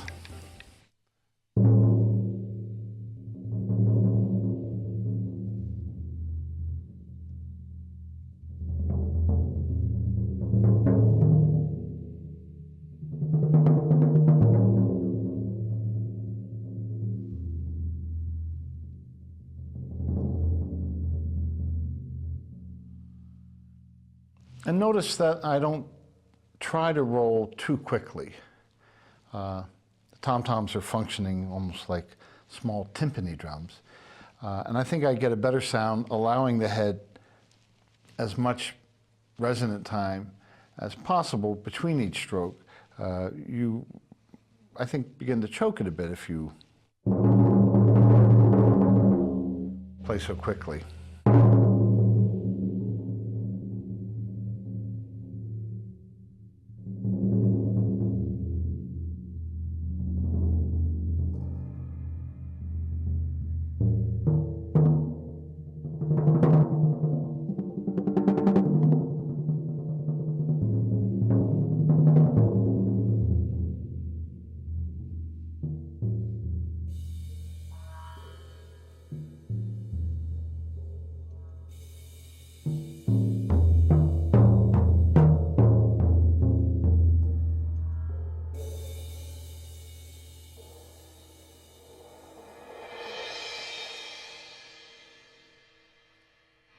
Same thing when I roll on a cymbal with the mallets.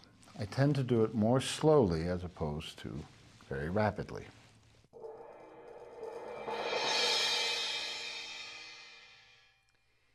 If I'm playing a crescendo to a downbeat, sometimes I'll reach the peak of the crescendo in anticipation of the downbeat.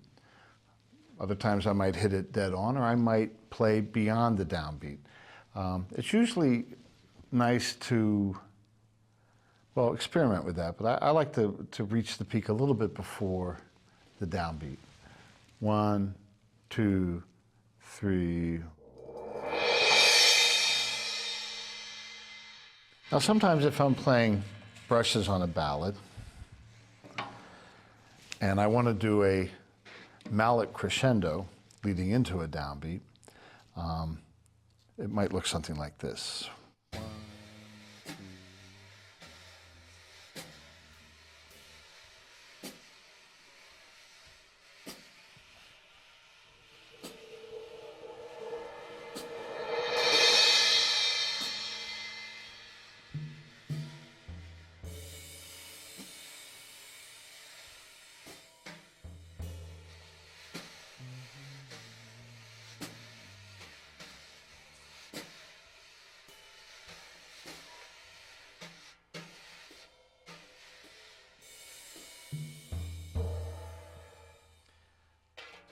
So I'll pick up the 2 mallets with one hand, kind of hold them. It's kind of like a upside down vibe script.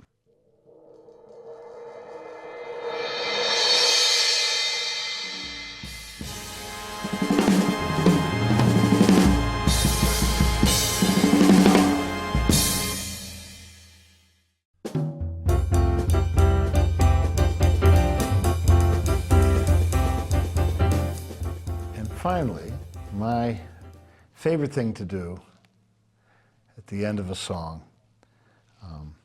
I'll set the sticks or brushes down, usually sticks, it's that kind of a tune, or I might put them under my arm and I'll look for a cue from the conductor or maybe the pianist if the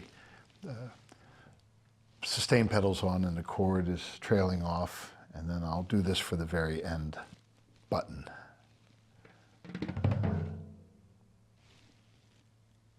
And it's always accompanied with the head movement.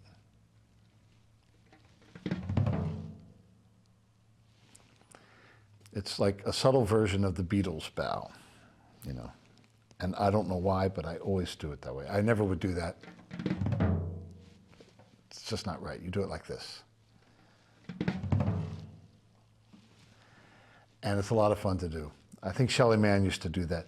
If you like fingers on skins, as in someone playing the drum set with their hands, check out Jeff Hamilton. He's got a solo arrangement of playing Caravan with his hands, and it's a mind blower. It's really great. I'm sure you can find it online. Jeff and I went to college together, and it's just a fabulous, wonderful drummer. He's got an old soul, and it's one that I admire very much. So that's another one of the drummers I'll be recommending and referring you to check out. So that's our lesson on textures. If you've got some different ones, please share them with the rest of us. We all want to learn. Okay, from Napa in California and artistworks.com, texturally yours, I'm Peter Erskine.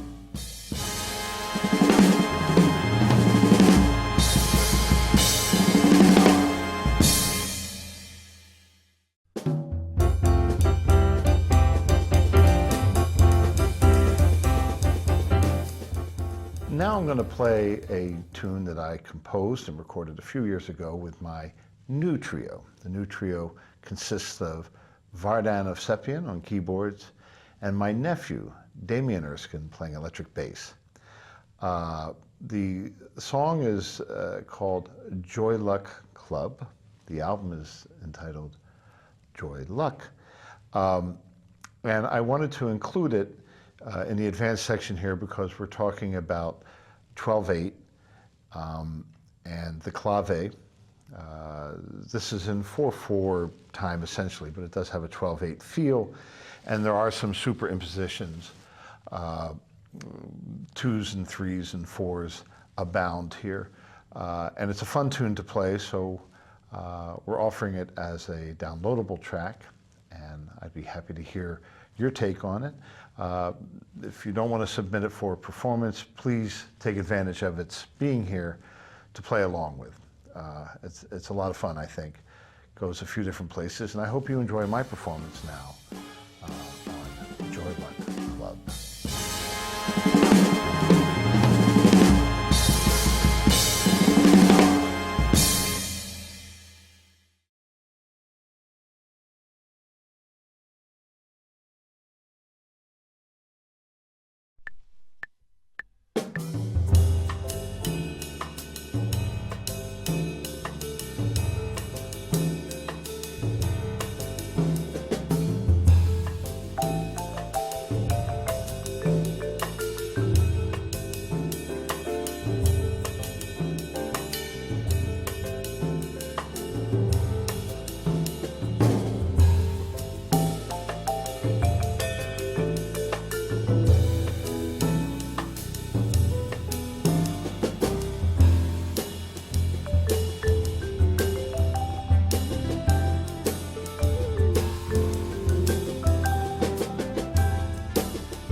those are offbeat triplets.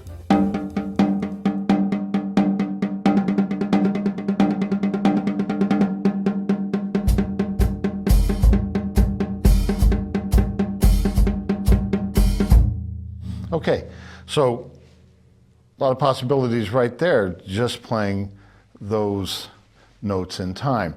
I start inserting spaces between them and then combining quarter notes with eighths, sixteenths, or triplets on or off the beat. Wow. Mathematician would have difficulty calculating the number of possibilities because there's already thousands, if not millions. Go Gene, go. Just wail until you feel like bringing the band back in. A good way to build soloistic ideas is to work on developing motifs, because a motif is the building block of anything, any kind of story you're trying to tell. If you're writing a story, or if you're telling a story verbally to someone, excuse me, the motif is the kernel, the germ of the idea that you can then expand upon. One easy way to do this is to create your own accompaniment. And we would do this by playing an ostinato. And an ostinato is simply a repeating pattern. The most simple one would just be beats 1 and 3 on the bass drum and 2 and 4 on the hi-hat. But that puts things into a little bit of a rigid space. So let's try a Charleston kind of syncopation. This is quite similar, or exactly what a Brazilian beat known as the baião is, which is.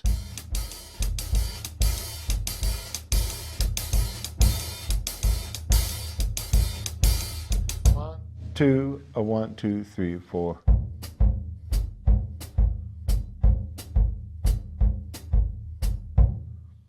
Or I can play the hi-hat in unison, and utilizing the open and close techniques that we've worked on earlier, it would sound something like this.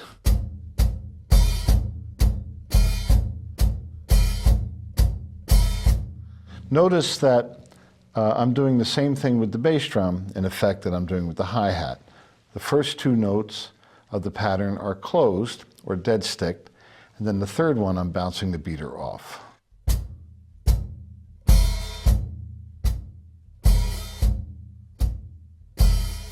So practice that first. I don't want this to seem like you've got too many things to think about. Get comfortable playing that. 1, 2, 3, 4.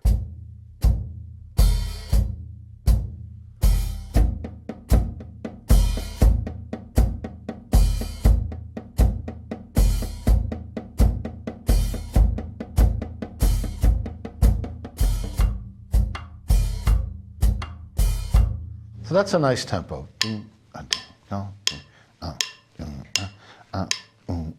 Now, the choices I have, well, it's not a piano, so I don't have that many note choices, but I have an infinite number of choices. If I were to play the solo on just the snare drum, well, what could I do? Let's see, I could play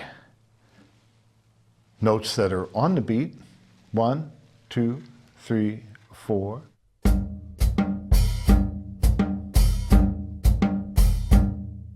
And notes that are off the beat, 3, 4.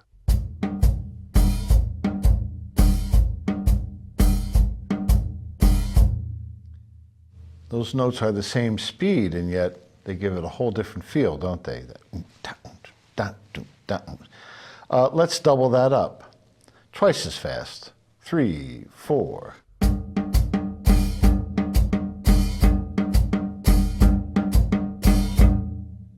And if I were to play offbeats of that, it would sound like this. 3, 4.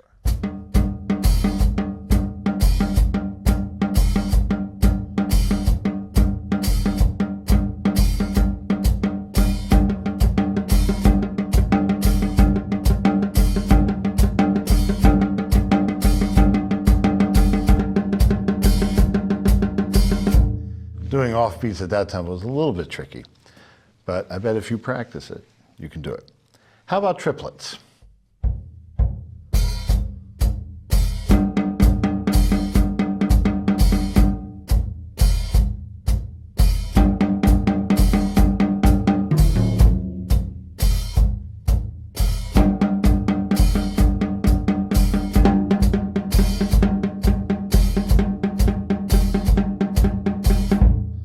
Those are offbeat triplets.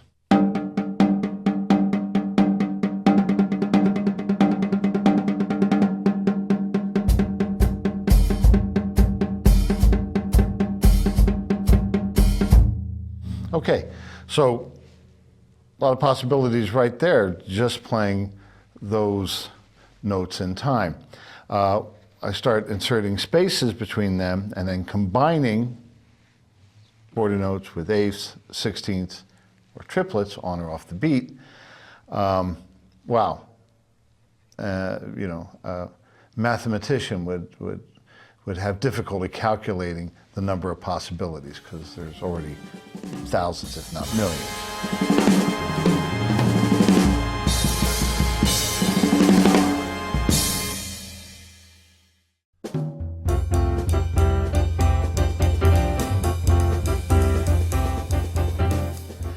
Now let's add dynamics into the mix.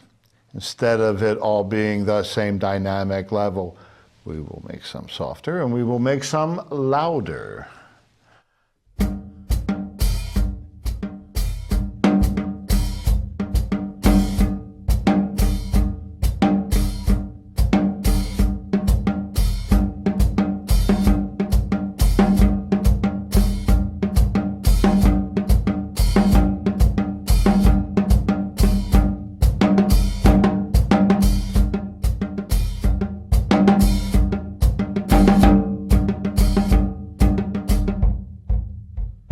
And now we start working in the diddle stickings that we explored in the Billy's Bounce example. So we get a more legato kind of thing going on. Hey, what about that back phrasing study that we did? Going to Chicago?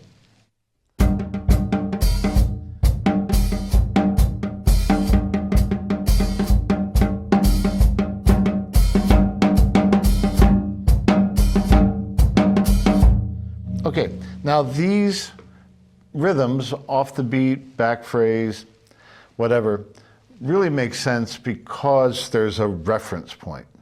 There's a frame around the painting. The ostinato gives a rock solid reference point, so the stuff that you play on top of it has meaning. If you rush, if you drag, whatever, it's got some context. Now, I'm doing all this just on a snare drum.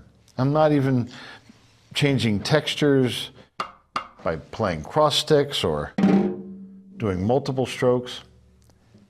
Now, if I expand to another drum, I have that same number of choices on this drum, and then the interaction between these two drums. So we have plenty of choices to make here. Let's study some of those. I will play a solo now. And I dedicate it to all my good friends here at Artist Works and to all of you out there who are taking this course. So this is for you. 1, 2, 3.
And that was something I just made up. And that was a lot of fun to do. I don't know if it was too long. I don't know if it was too short. I don't know if it didn't have enough of this or enough of that. And in fact, or on the other hand, I know it had everything I wanted it to have. It's the story I just made up. I hope you enjoyed it.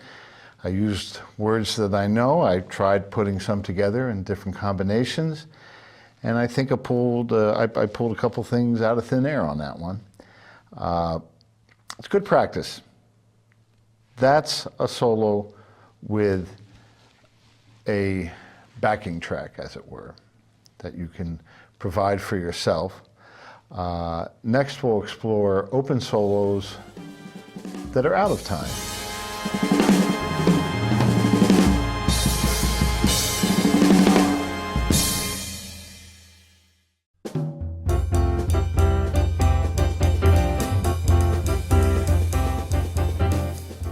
In the immortal words of Spinal Tap, here's a little jazz odyssey for you.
Now, is that drum solo going to save the world? No. It may not change the world the slightest bit. And I could have made something more out of it, but I didn't want to.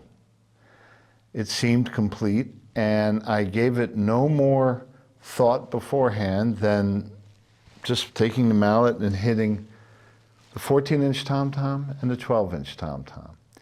And that immediately set me on a course of what to play. The drums told me what to do. And now if I play a more complex kind of solo, the same process will be at work. The sound of the drums in this room, the sound that you and I are hearing, I trust you're hearing what I'm hearing. That's a shout out to our terrific engineer, Ian. The sound tells you everything. And then whatever your hands know and your mind and heart tell you to do, that's what's going to come out. And of course, all the listening experience that you keep adding on to and building up helps as well.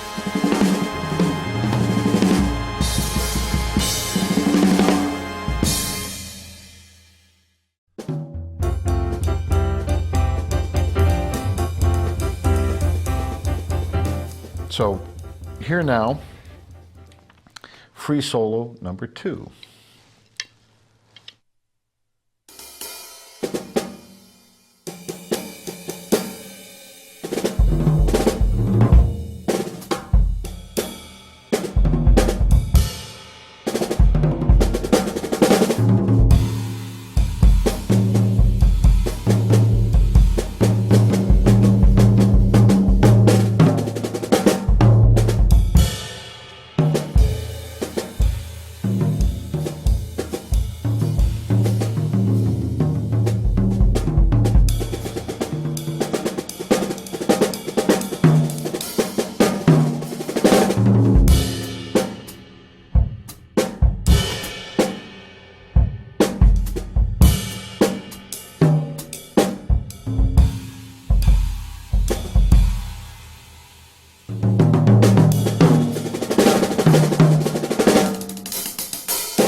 Hey, just playing some things that I know and some things that I totally didn't know.